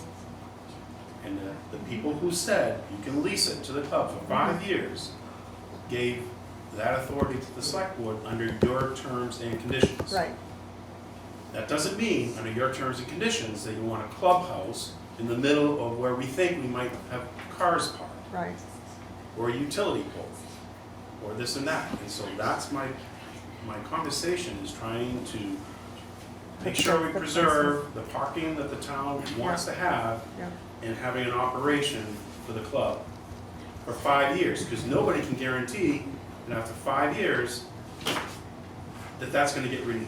I thought, Maybe it doesn't fit, I don't know. I thought there was a renewal thing after 5 years. But it doesn't happen automatically. It's Right. not. It's just saying, Select board all you committee. got was 5 years under the terms and conditions agreed to by the select board, that's what Right. you received. Yeah. right, I should throw in that, you know, LIDC for years, I'm going back 25 years now, tried for 10 years to get the state to turn that over to the town, and we just got brushed off. So Yeah. now, unbeknownst to us, it's been turned over to the town. We think that's a very important piece of property for parking, for the town of Littleton. right, You know, that a lot of the cars park on private property now for the rail trail. Well, might not always be the same. That private parking might go away, so I think it's important we reserve a pretty good piece of parking there. I think we can do this, okay, take a little time. Not Okay. tonight, it's not gonna happen. Okay. It's not difficult at all. all right, okay, I trust you. Okay, moving on. You guys are getting my tip. You're getting me ready for budget committee or something. Diane will take care of that. Would you like to do a blood pressure? We have the ambulance. That's why I don't wear smartwatches. Chad's right here, so we're okay. All right, approval of the minutes. Excuse me. Yes, dear. So what do we need to do about the zoning thing? You need to talk to Troy. For the club, but I mean, now we're another whole little. We need it sounds like, we hope, that the building permit application has been submitted, final building permit application. Now we'll go to So zoning. the zoning administrator can review what you're proposing to do and make that determination. Right. The concept that he heard, he thinks, can meet the current regulation now. But as we start talking about clubhouses, that was not a discussion that we agreed to. It was a discussion I had to make sure that we stayed compliant with how I interpreted the zoning ordinance, and it was off the table at the time. So it was, But it, sounds like it's back on the table, so we'll figure it So out. it's something you guys need to sit down and figure out. well, what I'm We trying can't to say, figure it out do we here. have to set up a meeting with the zoning board, or is this an internal decision? To change the zoning on that, there's not, what I should tell you is you should seek legal opinion about whether your project complies with the zoning ordinance. My job is enforcement, and it gets a little bit sketchy when I Tell people. suggest how a project may or may not comply with the ordinance. There's many ways to get there. Sometimes you have one bite at the apple. There are risks to that. Your organization should weigh those risks and make a decision that's best for the organization. We need to move on, but the lease will have language in there, as we discussed last Thursday, that any modification, any proposed changes to the lease agreement think we and should. the attached plan We should be able to go through. would have to have mutual consent. So my understanding is that the number one priority for the club this year is to get 2 containers installed, to start getting your equipment there. Right. 3 years into this lease, with the proper language in the lease agreement, you can come talk to these folks about amending the lease, expanding the lease, talk about zoning, go to town meeting, get zoning changed, whatever, go get a variance. But the bare minimum, I think what I heard from you is to get established before the snow falls. Right. And we're gonna start doing clubhouses and variances with ZBA. You're Spend gonna more time. really Yeah. delay. Yeah. Well, So That I think was- we need to talk offline again with Yep. the with original my team. amendment that I wrote in had a Yeah. asked for 5 years with a 5-year renewal, and another 5 years, and then every 5 years it was renegotiable for the lease, the $100 lease thing. And I thought it was more than just the 5, but when it got rewritten after the deliberative session, it was left kind of open-ended. But, yeah. We amended That it. we'll figure out how we're gonna put this in, and then this is what came out. Right. But, the original was for more than 5 years. I'm thinking now you're telling me that when we get to the end of the 5 years, we're gonna be out the door anyway. Because you want a parking lot. Diane? Just one quick question, I think, Steve was also asking about when does the 5 years start? Because does it So the start? contract, When we sign the contract.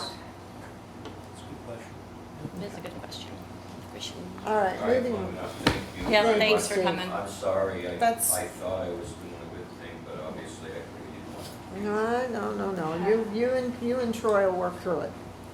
So I mean, I didn't. Yeah, no, that's fine. You'll work through We it, Steve. tried hard, but I didn't, no, whatever. Okay. All right, approval of minutes. Thank you. Yeah. Thanks, Steve.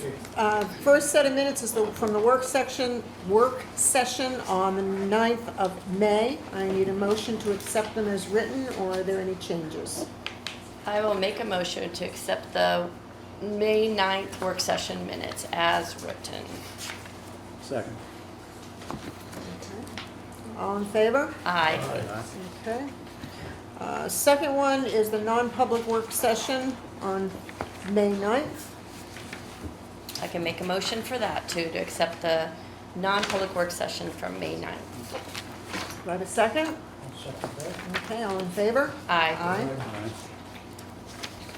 Okay, the third one is the regular meeting on the 12th of May. I don't need to steal all the thunder.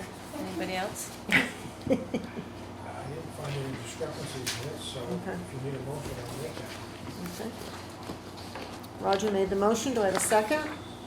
I'll second. Okay, Paul second. All in favor? Aye. Aye. Okay.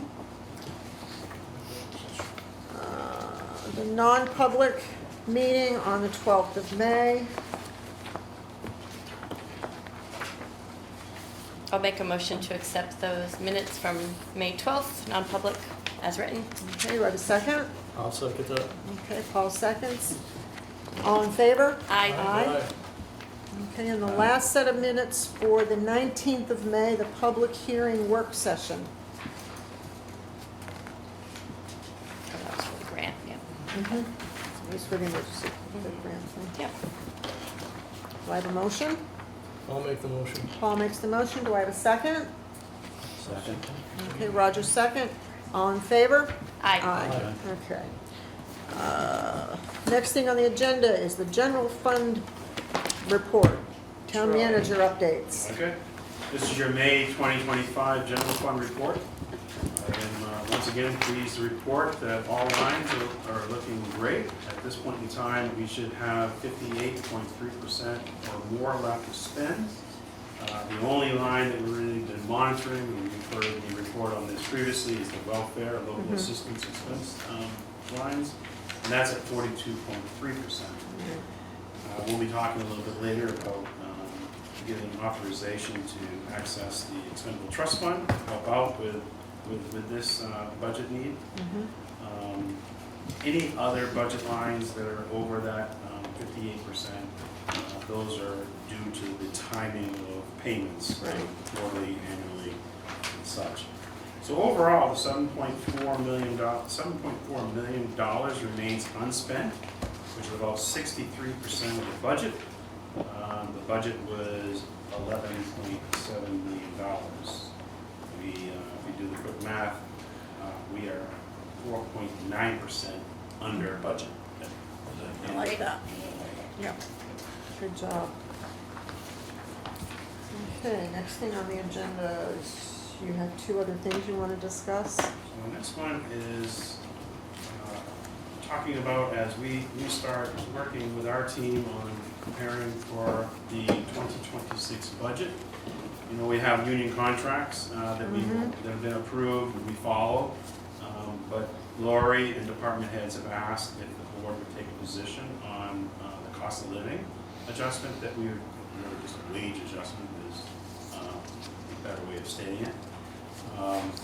This was a practice that started last year and went over very well, as I understand. It saved a lot of work on department heads putting together, guessing a number and having them in the past revise, and just took a lot of time and effort. So we've I've provided you with information of what our union contracts will be, are scheduled to receive for 2026. Taking a look at the New England the average index, consumer price index, which at the time I was printed it out, it was running around 3.4, 3.1. So I'm recommending that we grant a 3.5% COLA. Use that as the budgeting tool for the non-union employees. Is that for the calendar year? That's from January, yes, calendar year January. Take that back, it's April. We granted April 1st. Right. April of. April 1st, if approved, it'd be April 1st, 2026. I'd move to approve the 3.5% COLA for all non-union Okay, we employees. have a motion on the table. Do I have a second? I'll second. Any discussions or questions? Did you say that the average was for November? 3.4, is that what you said? For the consumer price index? Yeah. So again, so it'd be cost of living. When I printed this one out, we had April 2025 was at 3.1. So, and then the annual average, 2023 to 2024 is 3.4. That number changes every month. Right. But it's important to understand that this is the consumer, so CPI, consumer price index. But the department heads or the non-union employees, we're not on a grade step system. Right. So their wage does not, it's only adjusted by the 3.5% we're talking about. There is no other adjustment, no steps, Right. no annual review, and a merit increase. Right. This is the only adjustment to wage. So it's a combination, I like to think of it as a COLA and some wage increase, 3.5%. Seems fair. Any question, Roger? That's what teachers get and stuff too. It's a real standard. You know, It's pretty standard. you look at all these statistics in here, and you see, cities of over this amount of people and that amount of people. Nowhere in here does it say a town of 6,000 people. Yeah, there's not, well, there are, there's not as many of us, but there are in New England, but in the rest of the country, so. I just think personally it's a little high. I think 3 would be sufficient. But that's my take. Oh, I see what you're saying, it's putting Boston, New York, New Jersey on here as the, am I correct, Troy, that 3.5 is kind of standard? It's also what we did last year, right? Yeah. Correct? I feel So comfortable. you're gonna be negotiating 2 contracts Yep. this year. The ASME support staff, which has already been approved, they're gonna be receiving a 4% Right. April 1st. Fire and ambulance, they're scheduled to receive 2.5, but there was, I think there was some wage adjustments, and there was a 4.5% adjustment granted in 25. Right. And they're paying union dues.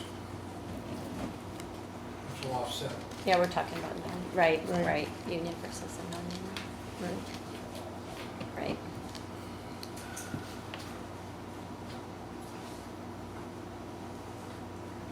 Just,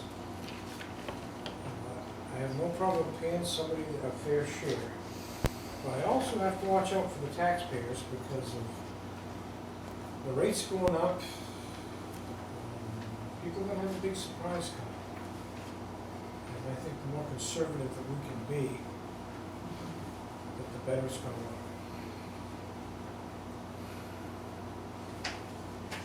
Well, I have a motion and a second on the table. So you want to rescind the motion and entertain the second one? I'm just speaking my piece, Okay. that's all. All right.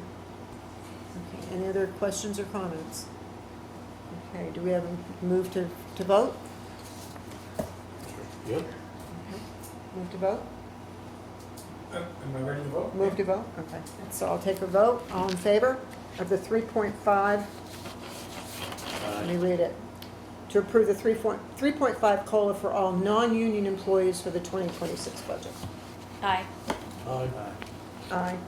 Okay, 4-1. Okay, only 2 other items, and the next one I'm gonna defer to Eric Oliver, our DPW director, and Eric's just gonna very quickly, give us very quickly, We know. give us an Yeah, it's update quarter on of the 7. status of the Cottage Street sidewalk improvement. Oh, nice. Thank So, you. there's been a lot of work done on Cottage Street. Mm-hmm. The project actually hasn't officially started yet. We're working through some design issues and getting the information that we need for the structures that need to be ordered. We work with Littleton Water and Light, GW Brooks is the contracting company and the engineering company. Email went out late Friday. Of course, our emails weren't working. So by the end of this week, we'll know more. You shouldn't see any more construction or anything going on for the next 2 weeks. So after the 4th of July, hopefully by the end of this week, I'll be able to make an announcement of when we can officially see a start. But we won't see anything, it won't be in the next 2 weeks. So definitely be after the 4th of July. Now, is Water and That Light works. finished their projects on Cottage Street for the potholing? To the best of our knowledge, pending any design modifications. So right now, it's the catch basins. Right. It's catch basins, right? Yep. Sometimes I get my words wrong. The catch basins, they want to joggy the water main around them. Okay. So we're trying to work that out. We really don't want that to occur in any of the locations, so they're taking specific measurements. And we're trying to work with Eric and GW Brooks and the designer to. I imagine we'll have a conversation before the end of this week. Okay. So between the manholes and the water main. The water main. Manholes or catch Catch basins? basins. Catch basins. So the cold goes down the catch basins. What's that? The cold will go down the catch basins, and the water main really has to be swept around those. Keep from breathing. So the size of the structures is what the issue is. There wasn't great documentation of knowing exactly where the utilities were located. Okay, yeah. So that's the issue that we're running into now. Because we don't want to put a structure directly on top of Yeah, no. the water. So that's what's the estimation that they were doing, was to locate the water main and to actually expose it, and we assisted with that. And now they have the exact measurements, so they're going back to design to see if they can Gotcha. accommodate our request of not moving our water line. Or making it out of it. I understand. Yeah, and it's important, we have dentists on that road too. Mhm. Yeah, Yeah. so- And in doctor's facilities. Yeah. Yeah. Okay, you said. Thank you, Eric. Yeah. You have one more item, Troy? Yeah, I have one more item. So, as you know, we're in the process of doing our revaluation, both the residential and commercial. And I have been on record with the board stating that it's about, it's getting about time to get the RFP out there for our assessing services. And since working with the town and working with, our assessing staff, I'm talking here specifically about Mr. Sansucci. My experience working with Sansucci and his staff has really enlightened me with the amount of knowledge that they have about our commercial infrastructure, utilities that we have in town, the Great River Hydro Dam, and just the historical knowledge of our community, as well as state laws and regulations. So they're just, his team, really is an exceptional firm. And I don't believe that there's going to be a firm out there that's going to be able to do what he does for us and has done for these past years. For commercial. For commercial. For commercial and utilities. His ability to represent us, I've been dealing with the Home Depot abatement request, Yeah. behind the scenes with Great River Hydro abatement request, and I just feel that this town is well represented when Mr. Sansucci's involved in his team. The problem that I have is that as we're doing our update, we had a meeting with the Department of Revenue Administration because they oversee the entire update. And they had specifically pointed out that the Littleton Regional Hospital, even though it's a nonprofit organization, and the Granite Senior Services or Granite State Senior Services under construction, that even during our update years, we still have to assess all these properties, whether they're tax exempt or not. And out of that discussion with KRT, the state folks, and Sansucci, we all came to the agreement that Sansucci would have the expertise to be able to put a value to these two properties. When they came back with their contract to do both those new properties, because it would be a totally new pickup, all new research, all new creation of a new model that they use in-house. There's a lot of upfront cost. And in order for them to do that work under a one-year contract, we have to pay for that all up front, or we could look at spreading it out over a multi-year agreement. So I'm here this evening to ask the board to have me work with Mr. Sansucci to come up with a proposal for a multi-year agreement that would take us from this reval year to your next reval year. And again, this would only be the commercial and utility work. At the same time, we would definitely going to be going out for a competitive process or an RFQ process for the residential. After this. Getting to know your more about your assessing in your town. I've heard several times, and I've always agreed with it, that we have a valuation problem in town. I really think that we get our hands around that, and I think it's more on the residential side than it is on the commercial side. One of the things that I've learned is that we have not actually physically visited our residential properties in 10 years when we do this review. So usually it's not uncommon that at least once every 5 years, on a quarterly basis, you try to visit 25% of the properties to verify that the swimming pool is still there or it's not, if there's been an addition put on or not, to see if the neighborhoods have changed or not. And we're really, all we're doing in our evaluation is using sales-driven data. We're missing the actual boots on the ground. So there's a lot on the table. I don't think I can tackle both, and I really would like to get the commercial end of it locked in with a multi-year agreement. We got a lot of work to do in the commercial end, and then get the residential out there and see if maybe KRT is the best firm, but maybe there's another firm out there that can offer something that's a little bit different. They're a different approach. I know in doing some of the research that there's not a lot of firms that do what Sans Souci and KRT do. And that's hard. It's So, difficult for 5 years ago, municipalities. we put it out to bids, I was a selectman. Yeah, And we only got one proposal, yeah, KRT. yeah, Yeah, Nobody else wanted to get north of the Notch. that's right.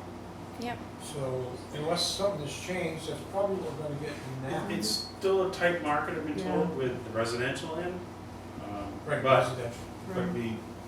I still want to do that process. Yeah, yeah. Just to Absolutely. see, Yeah. but I don't see there being value right now with the commercial part of it, just because of the amount of knowledge that Sans Souci has, the data and history and everything in this town. They just, to change to a different firm, if a firm exists,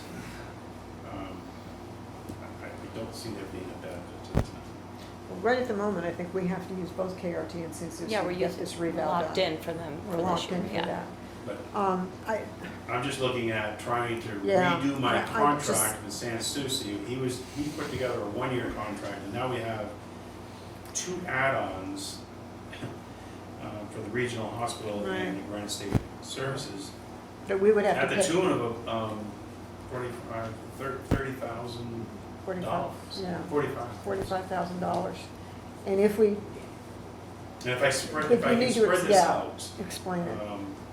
then I think at least we can get it level funded. And we can afford some of that increase in this year's budget and then spread it out in the contract. Yeah. So we're looking to negotiate a 5-year deal. Yeah, I think it's actually 6, because he counts this year, the reval year. What he does, And then he'll 5 take more you through years. he'll take you through 2030. 4 and then the reval year. And then, It won't matter. once he's got everything revaled again, you can decide if you wanna go out to bid or if you wanna Right. continue with the relationship with your 5-year bid. Right. Sure, the hospital was revalued in the past. I don't know when they stopped doing it. So KRT did do it, but they don't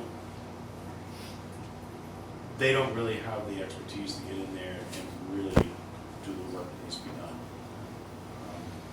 So that's I mean, there's so many other steps in it that Mr. Sans Souci was telling me about actually getting in there, and it may not be the case here, but identifying, there can be operations within a hospital that might be Qualify tax as exempt, tax. but there might be operations that are not tax exempt. Well, there are, they have independent, Yeah. They have they have independent. independent doctors. You're right. Mhm. So Independent it claims, gets into yeah. that, Yeah. where you're, And their pilot ran out in April. right.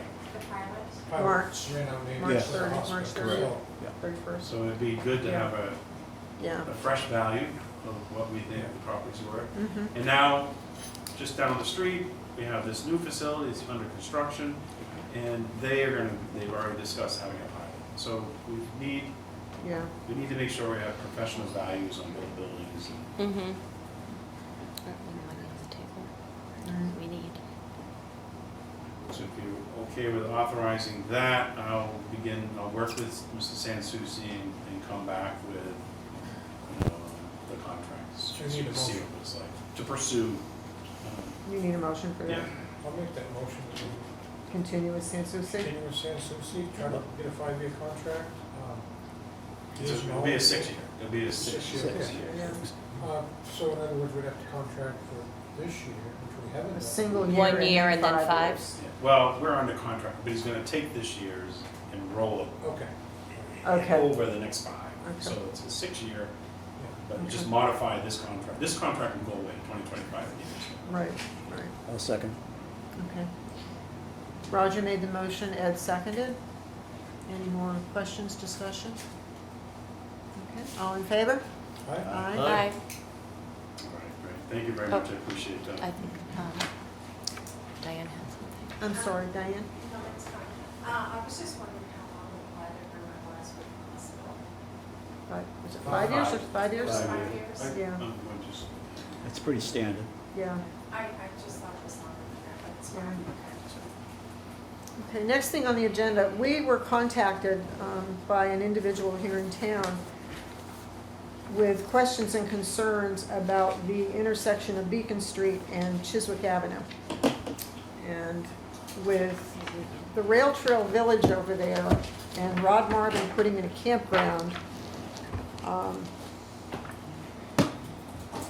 we feel that, and we've talked with both chiefs, or Troy has talked with both chiefs about this. We feel that when the state took out the traffic light, I don't know how long ago, but we need to have them put it back in there. Coming out of Beacon Street can be a nightmare, and if you're coming out of there with a big rig from the campground, you could be sitting there for quite a while. So Troy drafted a letter for us to send to New Hampshire DOT requesting that the street light be put back in.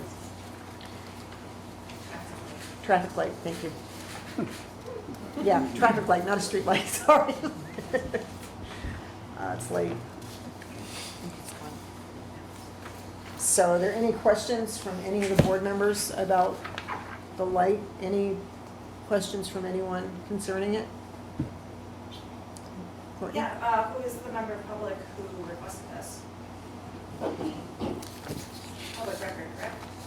Yeah, her name is Deb Chase. Deb Chase, she emailed us. I talked to her on the phone. She was gonna come tonight, but she wasn't sure. Oh, she hi, is Deb here. Chase. I talked to you. Yeah. Yeah. Yeah, I don't have a question, but I do have a comment.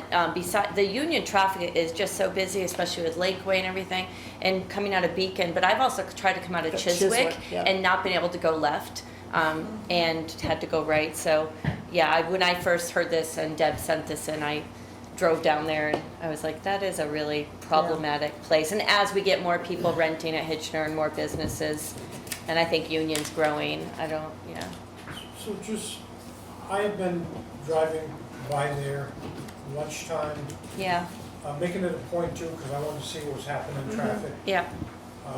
I've been driving by at 12 o'clock, I've been driving by at 12:30, 1:45, 1 o'clock. I've been driving by after work at 5, and most I've seen sitting there waiting to get out in traffic is 2 vehicles. That's just my personal But the other- survey that I've seen. Right, but the other Just piece, like- the other piece of this, when Rod puts his campground in there, I drive a 34-foot RV, and I would be hard pressed to get out of Beacon Street with a 34-foot RV. Right, but you're not gonna be taking it to Shaw's.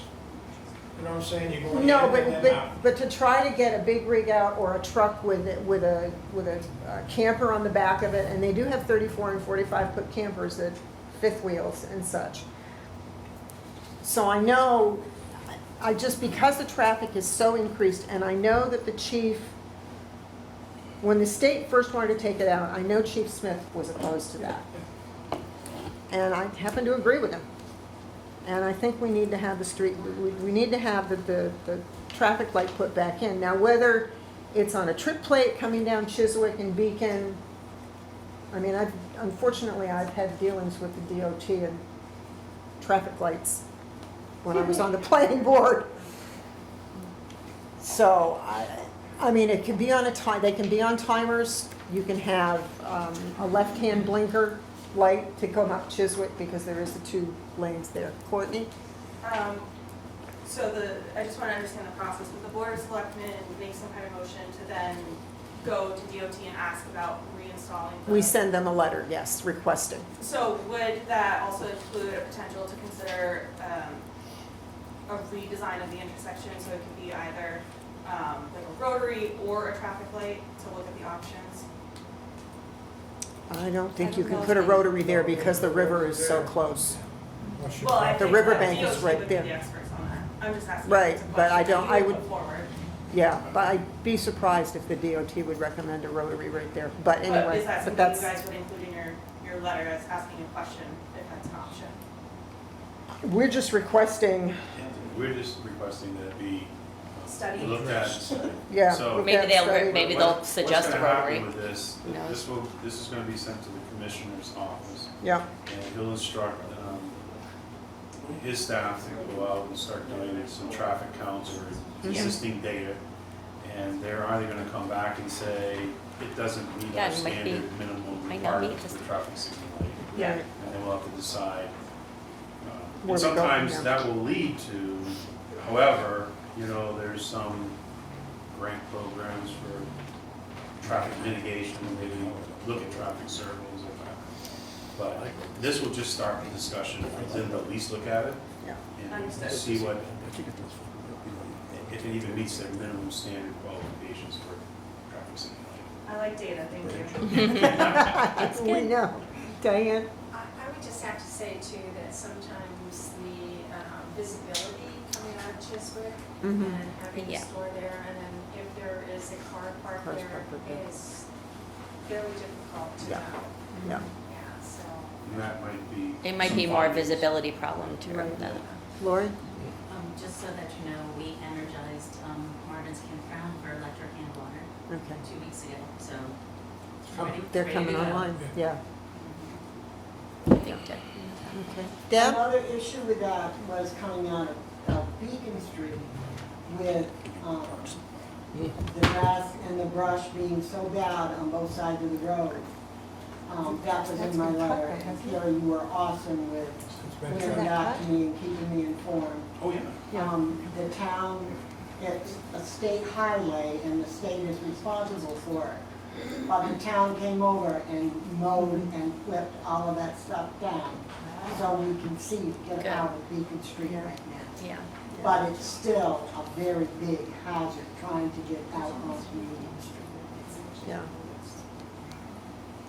Thank you, Eric and the DBW crew for doing what they Yeah, did. thank you. All right, so any other questions? Or, no? Oh, do we have to make a motion We for have to make a this? motion. Ed just left. So we should wait till he gets We'll back. wait till he gets back. I'm assuming as we grow, there's gonna be more of these kind of discussions in the Yeah. future of rotaries or what makes Well, I sense. know, and- Rail Trail's not even completely built out yet. No, they don't Am have I all, I don't correct? think it's full yet. No. And I know he's looking to put more businesses in there as well. It's very near completion. Is it? Yeah. How many campsites is the campground now? 100. I want to say around 50 off the top of my head. 50? Something like that. Wow. Yeah. It's a lot of weekend traffic, Yep. if everybody decides to escape at the same time. Will that be the third campground in town or fourth? Where is it? No, second. Horse, how many do we?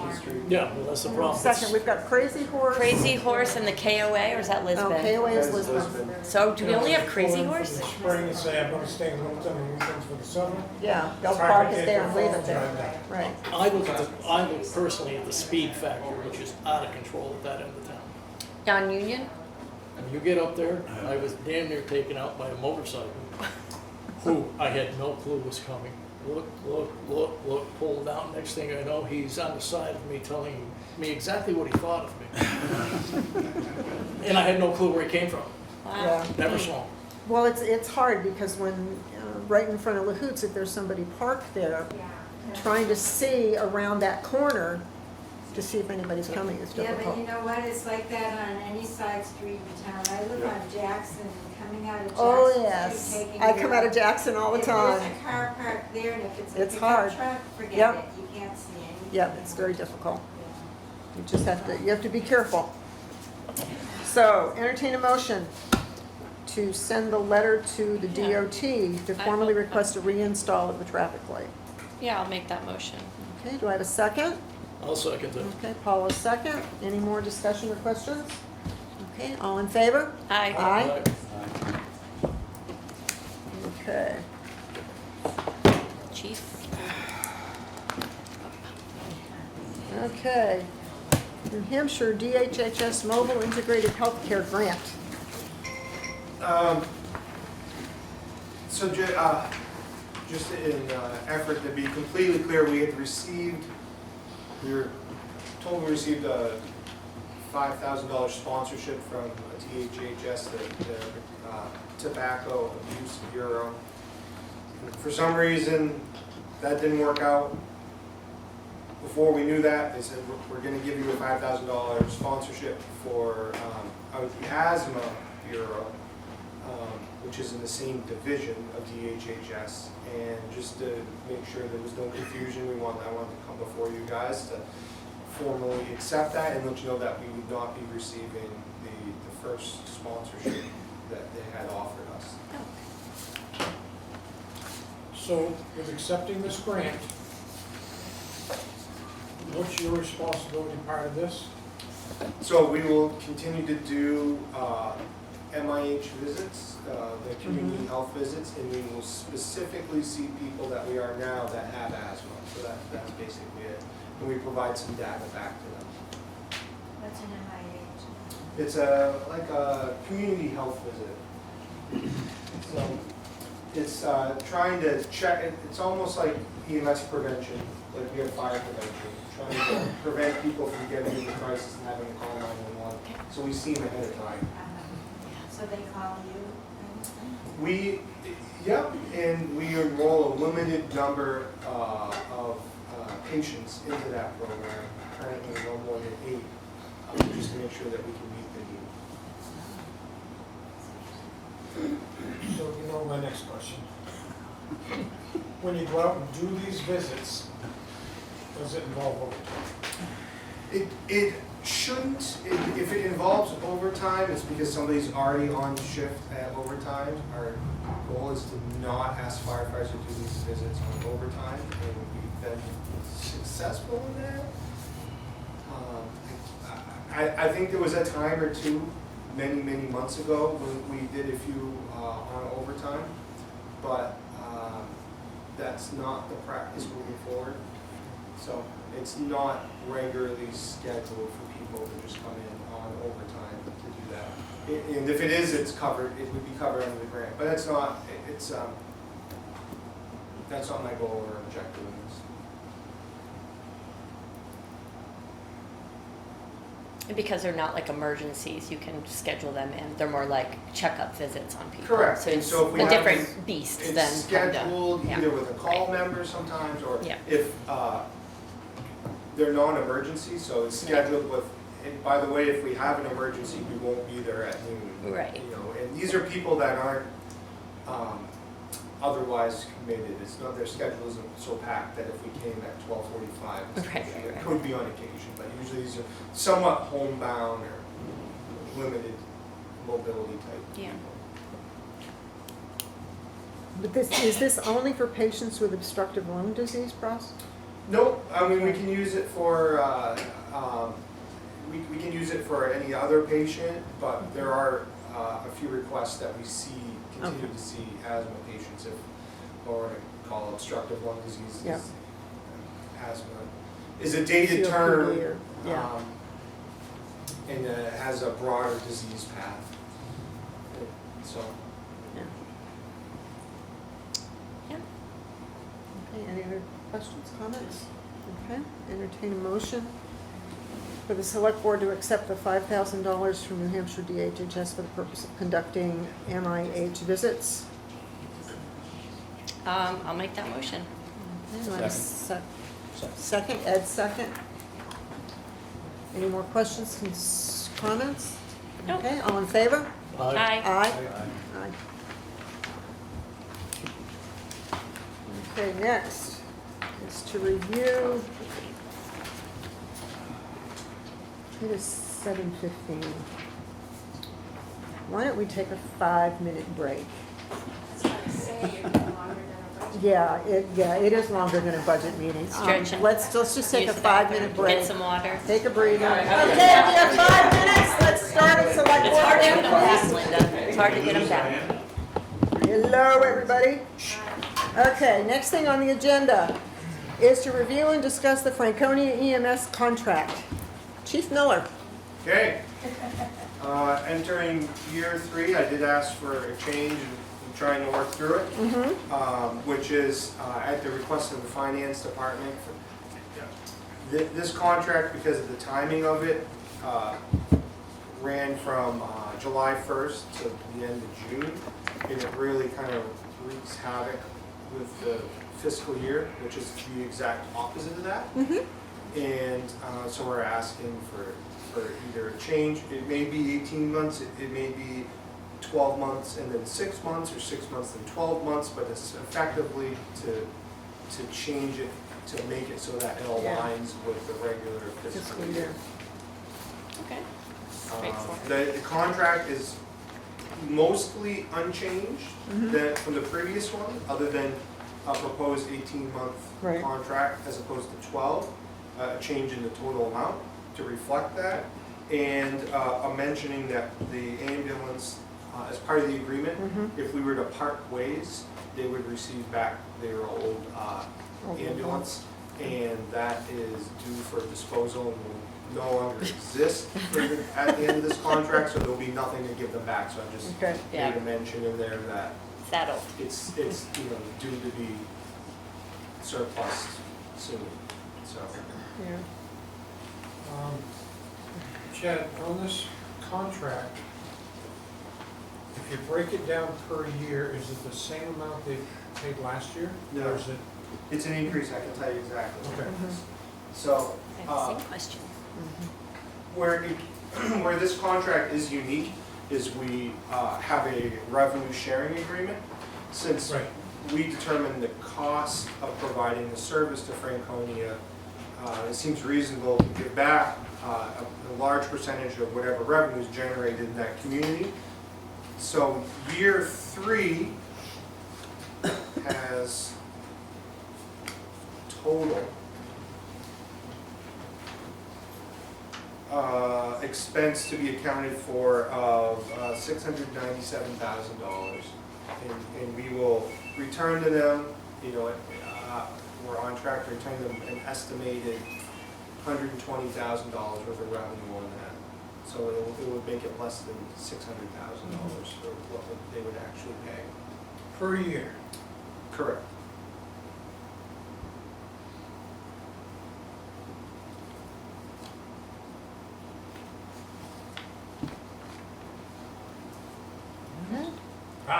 You think it's too low? No, go ahead.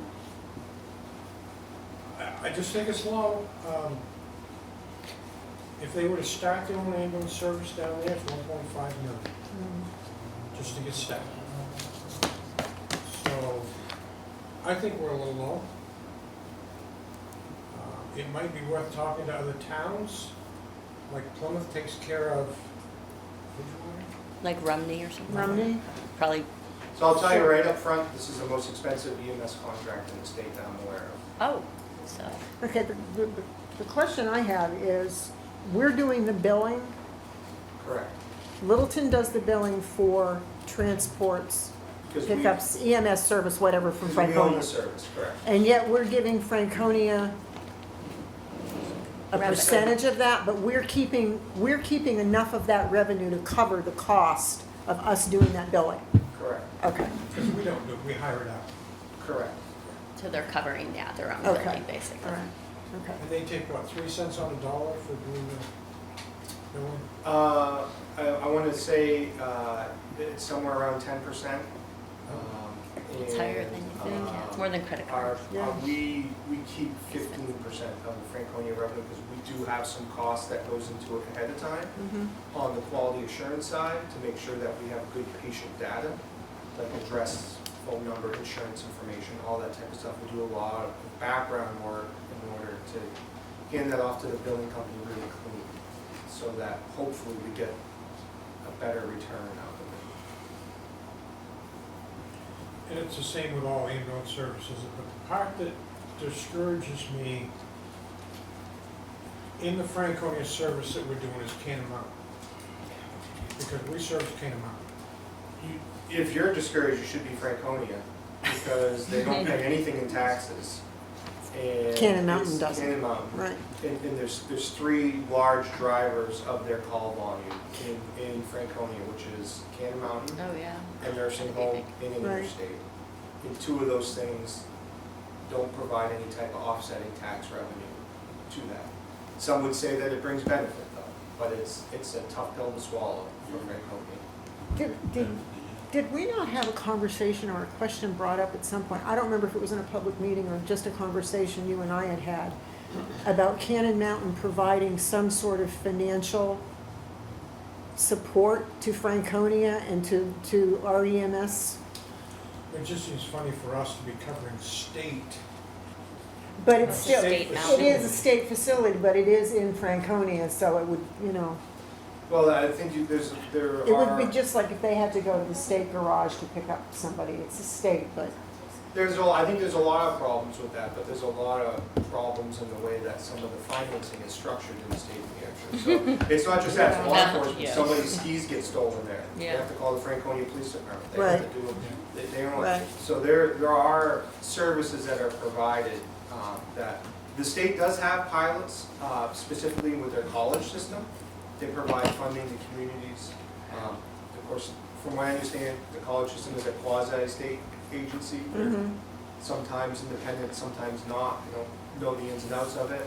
And I'm aware of one other medical facility in the state that has a pilot agreement with the community. That's state-owned. Just got paragraph 9, duration of the contract. Unless terminated under this provision of section 7 of this agreement, it should be set to section 6. Okay? yes, it should be. Yep. Nice. Right. Thank you for Catch. catching that.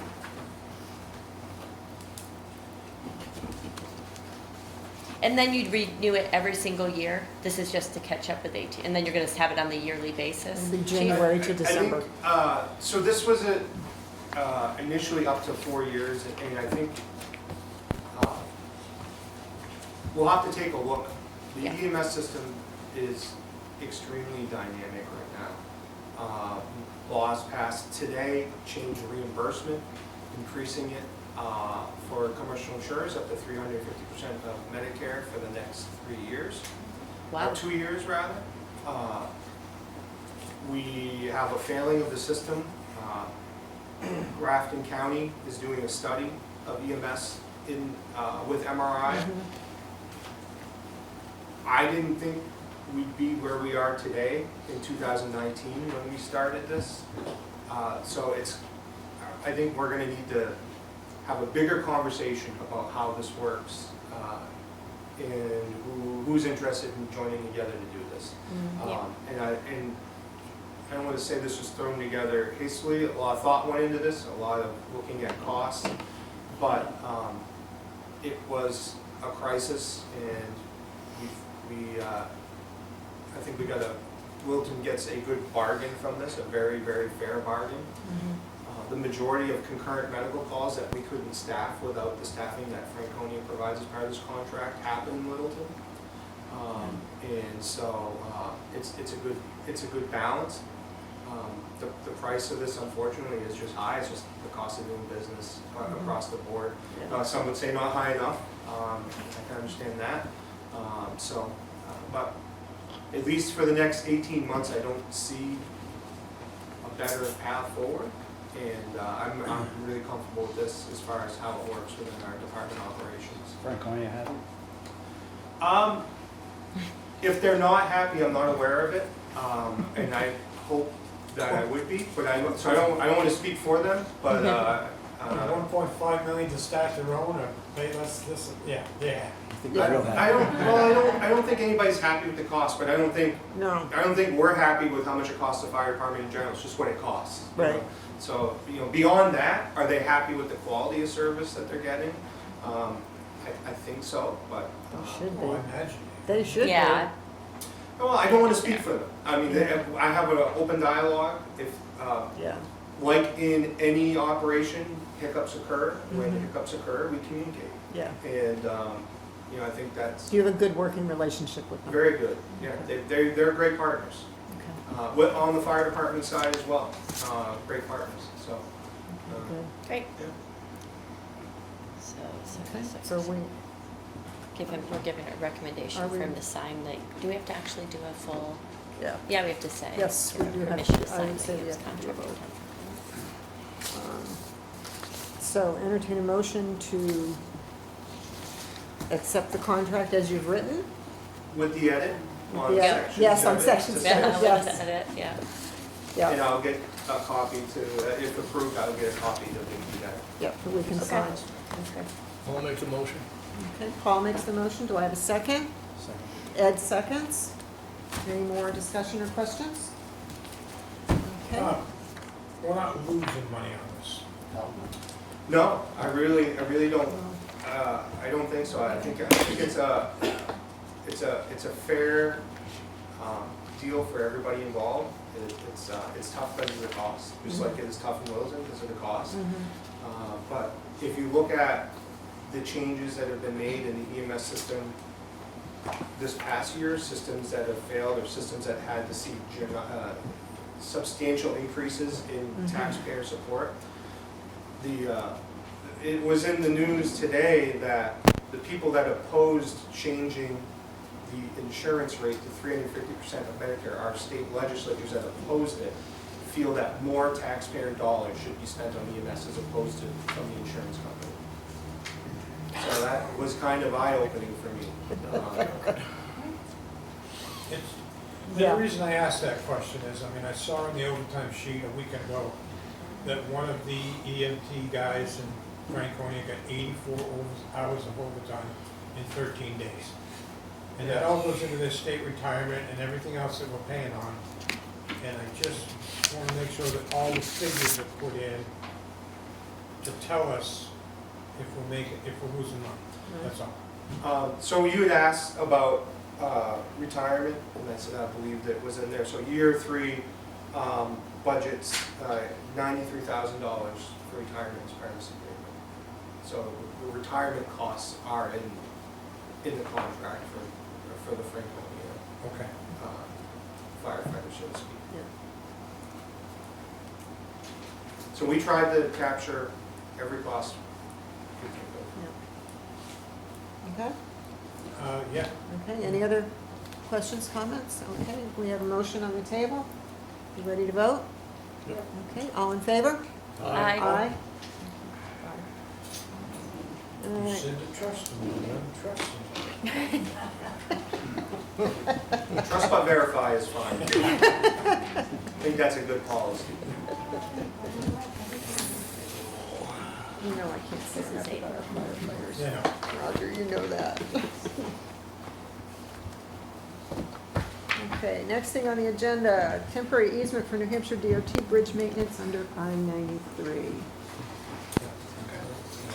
So, we did bring this up one work session a month ago. New Hampshire DOT is asking to have a 36-month temporary access easement so that they can perform bridge maintenance down the overhead.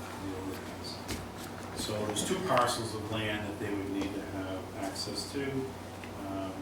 This is behind our The wastewater? the wastewater Okay, treatment okay, plant. I know what it is, yeah. And it was optional whether or not the town would request payment for this easement. I opted to get the maximum that the state would pay, which is $500, but I feel that's just fair, reasonable cost for business. Really, it's a business transaction. If this was private land, they'd be paying for access as A well. lot more than that. Is there anybody here for the DOT? No, they had offered to come, but I, Courtland, the way you over for guilty.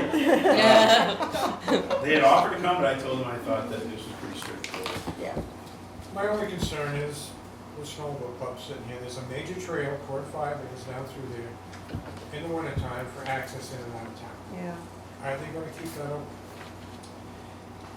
I can make that as a condition. Yeah, I would Yes. definitely make it as a condition. But I can tell you that That's the only thing that's. we'll make that as a condition. Yeah. But state, usually all state towns, they all work really hard with clubs. I don't want to upset people, yeah. Well, they just know it's a big, trail. it's a You big think part they- of the economy Yeah. and just the culture of our state. So, but that's a good motion to add on to that motion. Okay. And I looked at the maps, I went down, visited the Yeah. site, and everything seems to be fine. It's just, if they don't let them fix their bridges, people won't get to town. Yep, True. gotta fix the True. bridges. Okay. Any other questions from you guys? Any other questions, comments? Okay. I am gonna make the motion Yeah. to authorize the town manager to sign the New Hampshire DOT temporary easement for the 2 parcels of town land so that they can do the bridge repairs, with the condition that they maintain accessibility for the Snow Machine Club. I'll second that. Any other questions or discussions? Okay, all in favor? Aye. All right, Getting there, folks. okay, Troy, Okay? here comes the fun. Well, the rest of our policies, Yep. I do want to say that these are existing policies, they're not new. And so, a general statement is that, as I said with the disposal of town property, is that I've reformatted all the policies, updated terminology to modern standard best practices. For example, I'm trying to get everything to refer to no more selectmen, select board, just trying to do those general changes. The fund balance policy, we did have, Lori has received input from our auditors. Lori's obviously put a lot of work into this. And one of the things that she's learned from the auditors is that we had to expand the scope and purpose to include deficit fund balances. So you can ask Lori about that if you have questions, but basically it's one of the things that the fund balance is used for, is to cover deficit in other funds that we have. So this is your main fund, so it is the one that's gonna that we're gonna turn to when we have a deficit for one of our other smaller funds. Minimum fund balance, you've heard of this discussion before. But what I've made for changes in your fund balance is discouraging using it to manipulate the tax rates, what I think I kind of describe it as. But what that means is that one year, every single year, we decide to use X amount from the fund balance to reduce taxes. And it's, in this town, I've learned that if you look back in history, it was used, in small increments, but then it did grow to an increment of an all-time high of over 700,000. And what that does, it's hard when you're trying to put together budgets and overall tax rate formula, trying to the best of your ability to stabilize your tax rate. You have to understand that if you take this year, if last year we used $200,000 to reduce taxes, then at a minimum, I have to use $200,000 next year just to keep the revenue the same. When we went to 700,000, now I need to maintain that so we don't have a tax impact. And it's not sustainable to take $700,000 from your unassigned fund balance every year. We just can't do it. So this policy, again, this policy is a goal. It's a living document. It sets guidance for the select board and staff and budget committee and everyone to understand our goal. Our goal in this revised proposed budget policy is to establish our minimum balance at 8%. And that is, I'm tying it to an official document that's produced every single year when you set your tax rate, the DRA tax rate form. And I attach that as an addendum. And so you can clearly see it, where it will tell you every single year what your fund balance retainage is. So just for example, I went back to 2022 and we had a retention of 5.8%. We had $1.2 million. And in 2023, we had a retention of 8.3%, and you had a balance of 1.9. So that's kind of like, you were there just a few years ago. You had the 8% retention. That's what I'm trying to get you back to. And once we get to that, this policy lays out, well, what are we going to do with any of the excess funds above 8%? And it lays out a priority of use for the board to consider. Really, I see the town manager kind of following this as we put together our warrant articles. So the priority is, first and foremost, anything over the 8% would be for emergency appropriations. They can happen anytime throughout the year. Second would be the more planning of your warrant articles every year, where we're either establishing capital reserve and expendable trust funds, or we're funding, putting money into those Right. already established capital reserve and expendable trust funds. So that would be your number 2 priority. Then, funding non-recurring capital expenditures. So that one-time, pickup truck that we need, or a brand new heating system for a building. It's a one-time, non-recurring capital expense.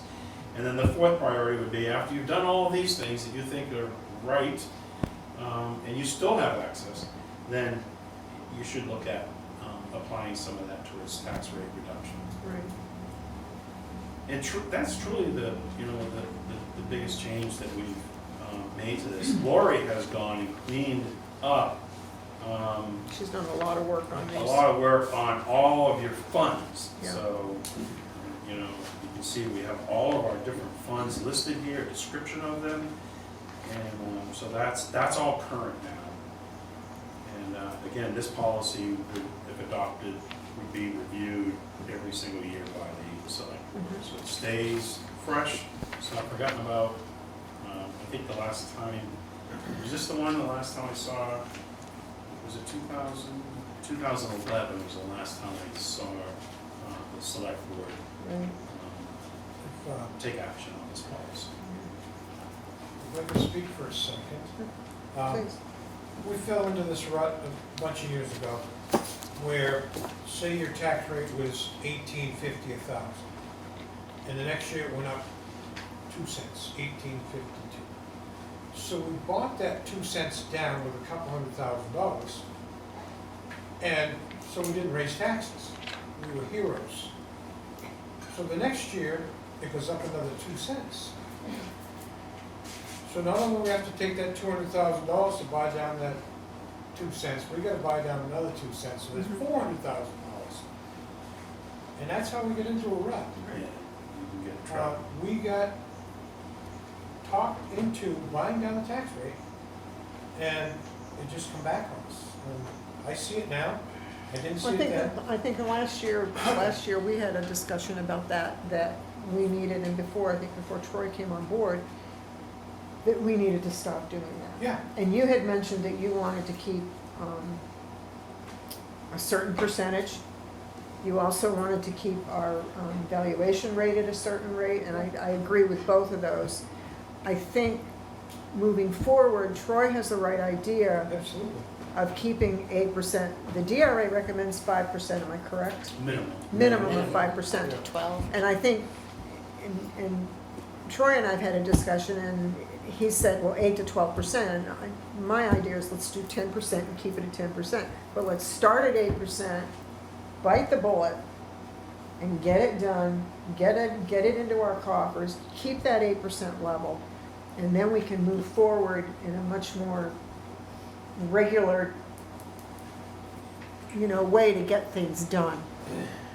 One major problem at the sewage treatment plant, Yeah. and we're gonna be thankful we got a little bit extra money to help us out Yeah. get that back this year. So, That's yeah, true. I get. I mean, I think the- unfortunately, the treatment plant should never have gone as bad as it did. No, it didn't, it shouldn't have. But that being said, Eric is doing an exceptional job getting it back He to realizes what it needs to be, it needs to and be he's fixed. doing his due diligence. So I don't have an issue with the new policy at all. I think you're right on No, track. either. Trevor. Yeah. Yeah. Just so you understand, think it's you're right. policy, it's guidance, it's a Yeah. board policy, so Yeah. ultimately you follow it, you choose to follow it or not, but at least you're setting a goal. Yeah. And I just want to point out to you that by doing this, I do think, and I mentioned this to the department heads, that it may take us about 2 years to get ourselves back to the 8%. Bless you. Bless you. But I think our fund balance probably did drop again this year, but we purchased the town office. Yeah. And we had a lot of activity. So what does that mean? What are you trying to say, George? That when we put together the draft warrant articles for 2026, probably won't see warrant articles that are saying to raise $50,000 for the capital expenditure reserve fund. Said funds that come from the unassigned fund balance. This has no tax impact. Right, right, You're not gonna be doing that, I think, for about 2 years. Then you're gonna get to 8%, I know you will. yeah, And then you decide which warrant articles you want yeah. to have no tax impact. I like the plan. Yeah. Is there needed a motion to approve? Yeah, I need think a so. motion to approve I move to the approve. revised fund balance policy effective immediately as presented by the town manager. You made the motion? I'll make the motion. Oh, Roger, go Roger for made it, the Roger. motion, you I'll second. second. Okay. What you said. Okay, any other questions, comments from the board? Okay, I move to vote. All in favor? Aye. Aye. Yeah, no problem. It's a good one. So the next one is the purchase policy update. And again, this is a policy that's been in place for many years. My notes, could be wrong, but what we think we found was that this was adopted April 13, 2015. Doesn't look like it's had any Been amendments or been touched since then. So Lori has gone through and really cleaned this up. And one of the things that she pointed out is that this is a purchase policy of the board. There are procedures that the finance department has, which are very similar to the fire department and the police department. And for some reason, you know, it seemed like the department procedures of how you prepare a check request and what you need to do, those were in the purchase policy. So when you see a lot of strikeouts here, it's because we're really intentionally separating department procedures from the policy. The policy sets out straightforward of how we're supposed to go forward and purchase things, at setting different ranges. Are you doing the purchasing Within or that the range. investment? He's doing the purchasing, then we'll go back and do the investment one. Yeah, you jumped one, but you already started Wait a talking. minute, what are you talking about? Okay, I'm on the right page now. Go ahead, sorry. I moved on. Keep going with the purchase policy one, yeah. You're talking about strikeouts, and I'm like, Yeah. there's no strikeouts in that one. And so we established those thresholds Yeah. and made it clear as to what the expectation of the department heads are for, you know, how many competitive quotes. Strengthened language, removed any reference to should, to shall. Updated the conflict of interest statements. And one of the things that I've added, because this has happened to me a few times this year, is understanding how we officially make waivers from the purchasing policy. And so I've specified that the town manager can make discretionary waivers from the policy and can also make emergency waivers. And it sets out And the reason, the procedure for that. Yeah. So again, Which I think makes sense. I think That it makes clears sense. things up. I've been in a position where I've had to make waivers. Department heads have come to me. It hasn't really been clear that I've had that authority, but that's been the practice. Right. Oh, yeah. A lot of stuff All the crossed time, out. right? So I wanted it cleared up, so it's there. Okay. Questions, concerns? No. Just cut and dry. Okay, so entertain a motion to move and approve the revised purchase policy effective immediately as presented by the town manager. So move. Ed, Yes. second? Second. Paul, seconded. Any other questions, concerns? Okay, we'll call the vote. All in favor? Aye. Aye. Now the investment. Now the investment one. The investment policy, It's pretty straightforward. broken record, format, grammar, all Yeah. that stuff. Yeah. But what was added, the only change to this was we added a form to the policy, which is entitled Treasurer's Delegation of Deposit Authority. So there's a form there which complies with state law where the treasurer actually identifies town employees that are allowed to make deposits on behalf of the town treasurer. And our treasurer is Janet? Janet Costa. Right. And this one, by state law, is required annual. Yeah. But I think I've seen those ones. Any questions? No? No, just a comment that, these are all, once they're edited, they're gonna go up on the town On our- website. I just Yeah. wanted people to know, cause they're Yeah. lengthy, and then you can read them, cause we've Yeah. got, a lot of Yeah. paper here, so. Yeah, once they're signed. Yeah, once they're signed, We'll- once yeah, they're we'll signed, all but I'm just sign- saying eventually We'll all they'll sign be them on the- first yeah. before it goes up on the website. Thanks for doing the work with changing these, some of them Yeah, took a lot of Lori- work, both of Lori you. did a lot. There's a lot of, She did a lot of work on these. yeah, a lot I of appreciate changes, that. taking out things that were unnecessary, et cetera. Yeah, Okay, I'll that's it. entertain a motion to approve the 2025 investment policy effective immediately as presented by the town manager. I'll make that motion. Okay, Paul, second. I'll second. Roger, second. Any other questions, concerns? All right, I'll call the vote. All in favor? Aye. Aye. Aye. Okay.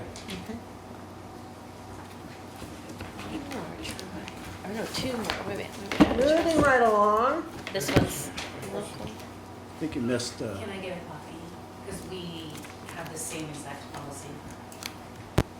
So I just want to keep it a uniform. Yeah, the same one that we have. Okay. We adopt So the can you- same one that you guys do, so I'd like to keep you informed. So if you could email her Make sure one, you get once it. we sign it. Please and thank you.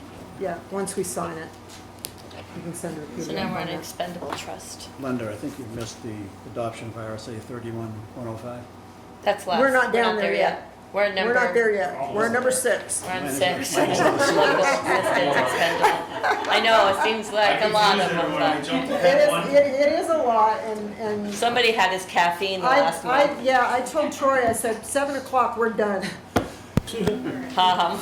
We're like Yeah, we 8:15. were, yeah. It's 7:53 and we're still here. We're close, we're close. All right. Okay, local assistance expendable trust fund expenditure. Just, I think you've heard me report that our local assistance rental lines are really the ones that are low. And Lori and I and Seal felt that it was probably good timing right now to come and get that authority to access the $50,000 that was approved by warrant article 22 at town meeting this year. Yeah. So we prepared a motion for you, and this will authorize us to expend that money if we have to. So in other words, it's being brought in as Yeah. a backup plan. Exactly. Okay. You read it, I'll move it. That's okay, motion? We ready for motion? Yes. Okay. That's the select board authorize the expenditure of up to $50,000 for the remainder of the 2025 budget year from the local assistance expendable trust fund to meet the town's statutory obligation under RSA 165.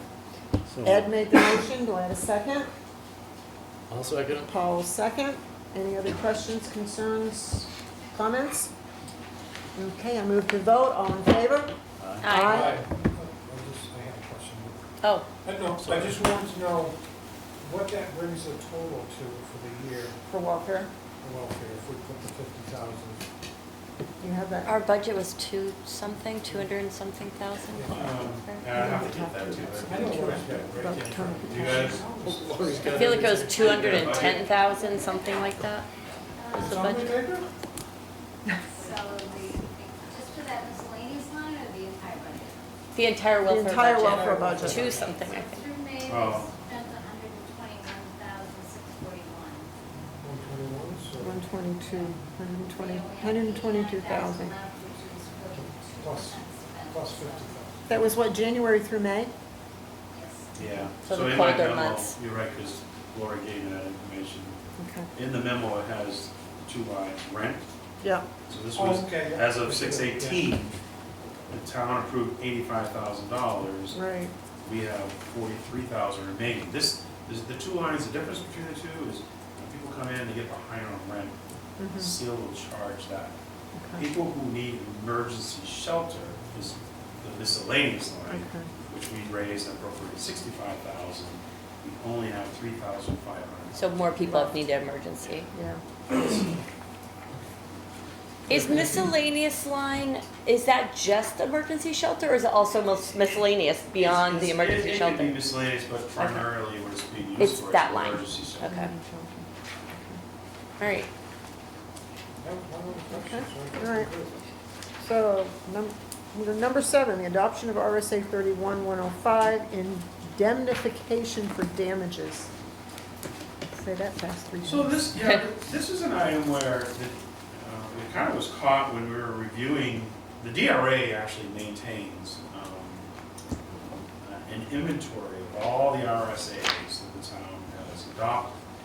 And this one RSA, it's optional for the select board to adopt, but what it does, it reinforces, really for clarity, because our insurance company will provide coverage. But if you get yourself into a situation where it's questionable, having this RSA adopted on record makes it very clear that any public official, any board or commission member, any town employee that is brought into a lawsuit, sued for damages, whatever, would be totally indemnified if they're performing their job. So if you go off and do something that you're not supposed to be doing, you're on your own. If you're doing your job, Yeah. you're covered. You're indemnified by the town. We're gonna defend you, which really is through our insurance company. Yeah. We'd like to make sure that's in line. And it's just never, for whatever reason, this town, or it may have been done, it's just never reported to the DRA. Most towns have done it.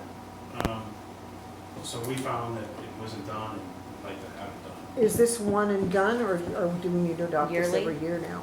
No, it'd be one and done until we send it. Until they change it's the only RSA. selected, If yeah. they change the RSA, then it has to come back and we have to re-adopt it. I don't know, but I would assume if it's, Yeah.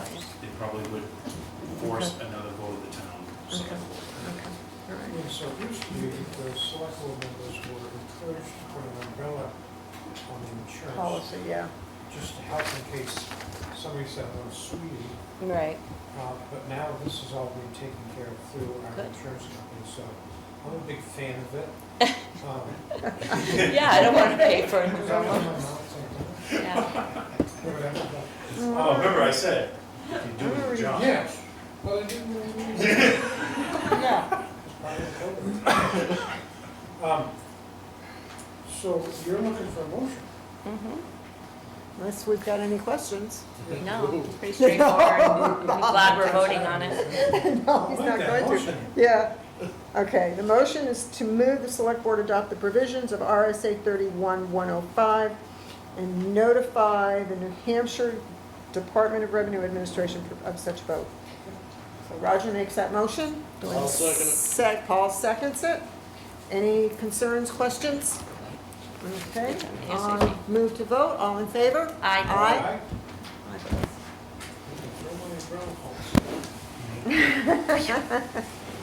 Okay, it is now 8 o'clock. We do have the Board of Selectmen's topics. I do want to mention one thing. Paige down at Tailswag, most of you, if you've watched WMUR Chronicle. Chronicle came up on Friday and interviewed Paige in her shop. And I haven't touched base with her yet to see how it went, but she was a little bit nervous, but she was excited about it. And she's done an incredible job in doubling the amount of space that she had in there. If you don't know Tailswag, it's right across from Shutters, basically. Shutters and what is it? Peacock, Purple Peacock, and is it Boreal? You can't miss it, it's really bright green. It is bright green, yes. And Paige is also sponsoring the Doctoberfest, which is, she did the first one last year for Dachshunds. And she's sponsoring another one this year for Dachshunds. And I guess a lot of The first people weekend in come with October, there were a lot of Dachshunds there. There really were. They come And from out of they were state. absolutely adorable. So if you get an opportunity, if we find out when they're going to actually show it, we'll let you know. But I just thought, I've watched Chronicle all the time, and it's like, I think it was really, really, it tickled that she would be there. They've done Littleton, they've done Shutters, they've done several other shops in town, so Northern Lights music, I think. Yes, they did Northern Lights. They interviewed Asher's mom and dad. Mhm. Yeah, Sounds good. that's all I have. Okay. You got anything, Roger? I really don't have anything. Okay. Good. Paul? Why are you- Yeah. We're looking at like, you sure you don't have Sure. anything, Roger? 'Cause you look like you got something. You look like you want to say something. All right, anything you two? No? I'm good. Okay. Public comments. It is, I will tell you, it is 8:02. Past my bedtime. Yes, and I Few would like, minutes. I would honestly like to forego public comments, but I will not forego public People need to comments slow down.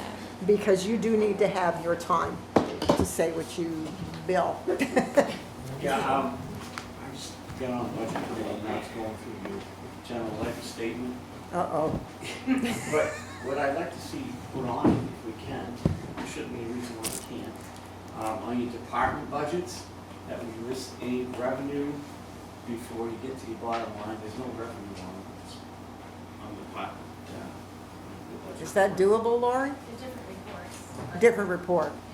Yeah, It's a I've seen different them report. down south, there's some of the towns down here, and your SP2 towns the same.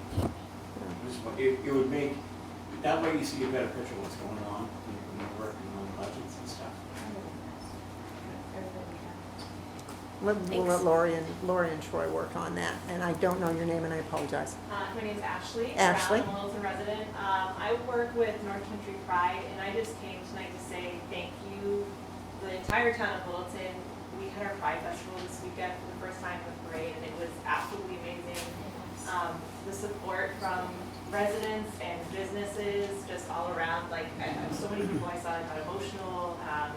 We're really happy to put it on for the first time this year, and I just want to thank everybody for being so awesome and supportive of a lot of people. So that's all I can say. You're welcome. Okay. December? Yeah, so just touch on this real quick. I mean, you guys passed a policy, you decided we don't want to deal with the camping policy, so now, whatever. So I mean, I don't have a place to live. So nobody wants to address the fact that people are unhoused. They just want to say, we don't want to deal with it. So I'm still sleeping outdoors, only now I don't have a home. I have to find some random spot to sleep. So where I was safe, or safe-ish, I could be out of the rain, I could be out of the snow, which SEAL used a lot when denying me welfare assistance over the winter was, well, you have a tent, you have a place to sleep. Now I don't have that. So this whole last year of conversations with, people tell me, oh, we're working hard on this, we're doing this. You just dropped the ball and said, we're not gonna even address it. That's garbage. You're all garbage for doing that, for leaving me a human being. I'm a human being just like all of you. The fact that Linda cares more about a 30-foot trailer hauling out onto Union Street or access from snowmobiles coming out of town during the winter, but doesn't care about providing a bathroom downtown, when I've asked on multiple occasions. I've sent an email to Carrie and to Troy 6 months ago with a proposal. Like, hey, let's do this for a bathroom. Nobody put me on the agenda and said, here's new business. We got a letter from a resident. But when someone else writes a letter to you guys, you acknowledge it. You celebrate it because it makes you feel good. I'm sick and tired of you people living this life to feel good, and you're making decisions to feel good, and you're ignoring real issues in this town so you can feel good. Even tonight, you voted to have one meeting this month, and now it's gone over 3 hours, and you didn't even want to have a public comment section because it's gone 3 hours. Well, we only have a 3-hour meeting because you chose to have one meeting a month. So if we'd spread it out, it wouldn't have been 3 hours. So this speaks to the way that the government is happening in this town, where you don't look forward, there's no critical thinking, it's all just cutting your nose off, spite your face, and you're not addressing anything. So I'm disgusted with you people. You've done nothing, and I wasn't costing anybody anything to be over there. So the fact that I hope none of you can sleep. I hope that all of you really think, and in your own lives, that you are affected someday by this. that your kid lives outdoors, that your grandchild lives outdoors, and the town they live in doesn't care about them, and there's nothing you can do about it, because you didn't care about the people in your town. So, that's it. Did you have something? Yeah. Jocelyn, right? Yes. Okay. I'd like to just read this letter that I sent to the Board of Selectmen last week. Great River Hydro filed an abatement with the town of Littleton on February 21st, 2025 for its 21 parcels in Littleton, including the Moore Dam and hydroelectric generating station, representing $141,310,700 of assessed value. This abatement request has still not received a hearing, even though Vermont statute allows towns until July 1st to do so. While our abatement request details a number of objections to the methodology taken by the town's consultant to derive its valuation, it also importantly brings to the town's attention two critical errors that are not differences of opinion made by the town. First, the miscalculation of the equalization value of the property, and the second is the assessment of building values on vacant parcels of land. We calculate that these two errors alone will result in a refund of $504,245 to Great River Hydro. I included a copy of the abatement request when I submitted this to the Board of Selectmen in case they had not seen it. As Littleton's single largest taxpayer, representing approximately 30% of the town's revenue, Great River Hydro is disappointed that we have not had a hearing on our abatement request, or at the very least an acknowledgement of the simple mistakes that were made by the town in the assessment of our property. With this June 23rd meeting being the last select board meeting before the abatement request is deemed denied by the statute as of July 1, we sincerely hope the board will make a review and determination at this time. Great River Hydro remains committed to finding a long-term solution to this matter, and we continue to hope for conversations about a pilot agreement that would fix our payments and remove the variability and uncertainty around such a significant component of Littleton's revenue. Contrary to what was mentioned in the May 12th non-public Board of Selectmen meeting minutes, no mediation or settlement discussion have been scheduled, and we have received no guidance from the town manager or the town special counsel for this matter. If the abatement is not resolved by July 1 deadline, we will be filing an appeal to preserve our right, but very much hope to engage with the board on direct discussions to resolve this matter amicably. Okay, thank you. Do you want to address that? No, it's no new information. We're aware you filed for abatement. We're aware of the deadlines we need to meet. We're working on it.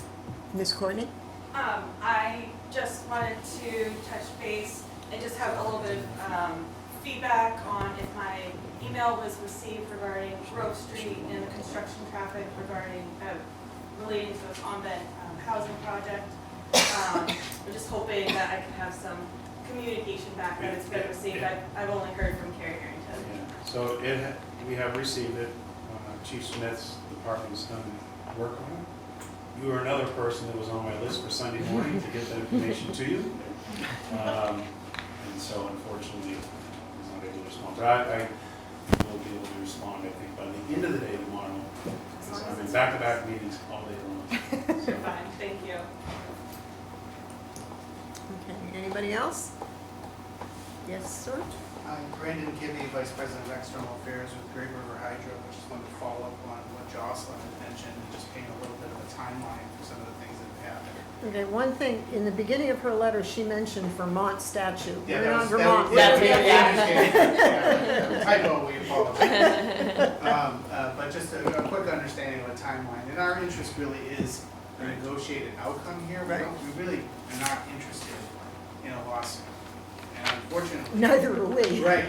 Unfortunately, this is going to be statutorily denied on July 1st, and our only step to preserve our rights is to then file with the New Hampshire courts. July 1st is next Tuesday. Right. So we still have until next Tuesday. Okay, so you know, we started this process in almost 2 years to the day with a letter when the old pilot agreement was expiring, saying that we'd very much be interested in working with the town to start this process.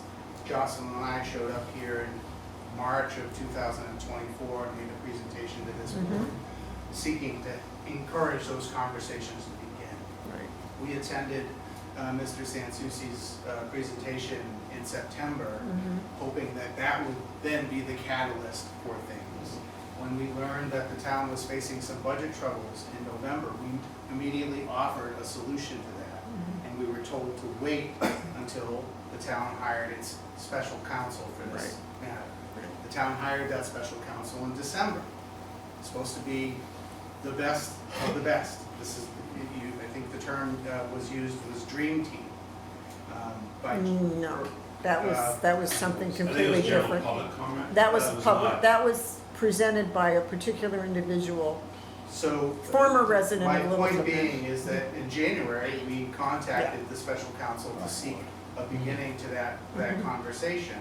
And we were told it was going to take him 8 weeks to get up to speed on this project. An assessment process that we deal with this attorney and this appraiser in many places throughout our holdings. And they work with other utilities and generators elsewhere in New England. 8 weeks to get up to speed, which conveniently put us up against the deadline to file an abatement. Right. So we were forced to file an abatement, Right. which we filed in February. And it's now June 23rd. Right. And we've not had a hearing with the single largest property tax payer. in- Right. We're hoping to deal with this week, am I correct? Hopefully. Yeah, we'll be meeting with legal counsel This week. This week. So my Deal fear with- here to is. discuss your abatement request. I Right. appreciate that. And my fear here is that what's going to show up in the newspaper when we have to file our appeal with the court is that Great River Hydro sues town, which is what technically we will be doing. Yeah, But we have been trying for 2 years to move this along. yeah. What I don't want to happen when if we eventually have to do that, is that then shuts down all conversations, because it shouldn't. We're neighbors. We've been here for a very long time, we're going to be here for a very long time. We should be able to have conversations about these things that don't necessarily involve lawyers telling you, you can't talk to them because we're in active litigation, because that's what they will tell you. Right. And I'm here, even though our attorney said, I Don't go. can't tell you what to do. But I came here because I want to make sure that you know that we are committed to finding a solution to this and really want to find a negotiated solution to this. That's our preference. As soon as we start litigating, that means you're paying your attorneys, your consultants. You talked about how much it's going to cost Mr. Sansucci just to do the next assessment. This stuff starts adding up really fast on your end. It adds up really fast on our end too. We don't want that. And you have deeper pockets than we do. I would love to show you our balance sheet. Because these are not giant water-powered ATMs like it's the common I know. misconception. Property taxes are our single largest expense by far. Double what we spend on capital improvements on dams, the largest dams on the largest river in New England. Double. And so property taxes is really important to us, and we really want to get it right. There's a fable about the golden goose. Yeah. And Unfortunately, last year, we had quite a few changes in the town offices, so that, and I apologize, that's not an excuse, but I apologize for that. But we will be addressing it this week, so we will be able to hopefully connect with If there's going to be a public you. hearing, we'd love to hear about that so Okay. we can attend. Yeah. It'd be great to have a conversation about those things rather than just responding for a response. It won't be public So, today. No. we really appreciate that. Thank you for your time. Thank Yeah, you. thanks. Thank you. Okay. Anybody else? Comments? All right. I will entertain a motion to adjourn. I'll make a motion to adjourn. 8:15. Woo! We did it though. Second. Okay, all in favor? Aye. Aye. Wait, wait, wait.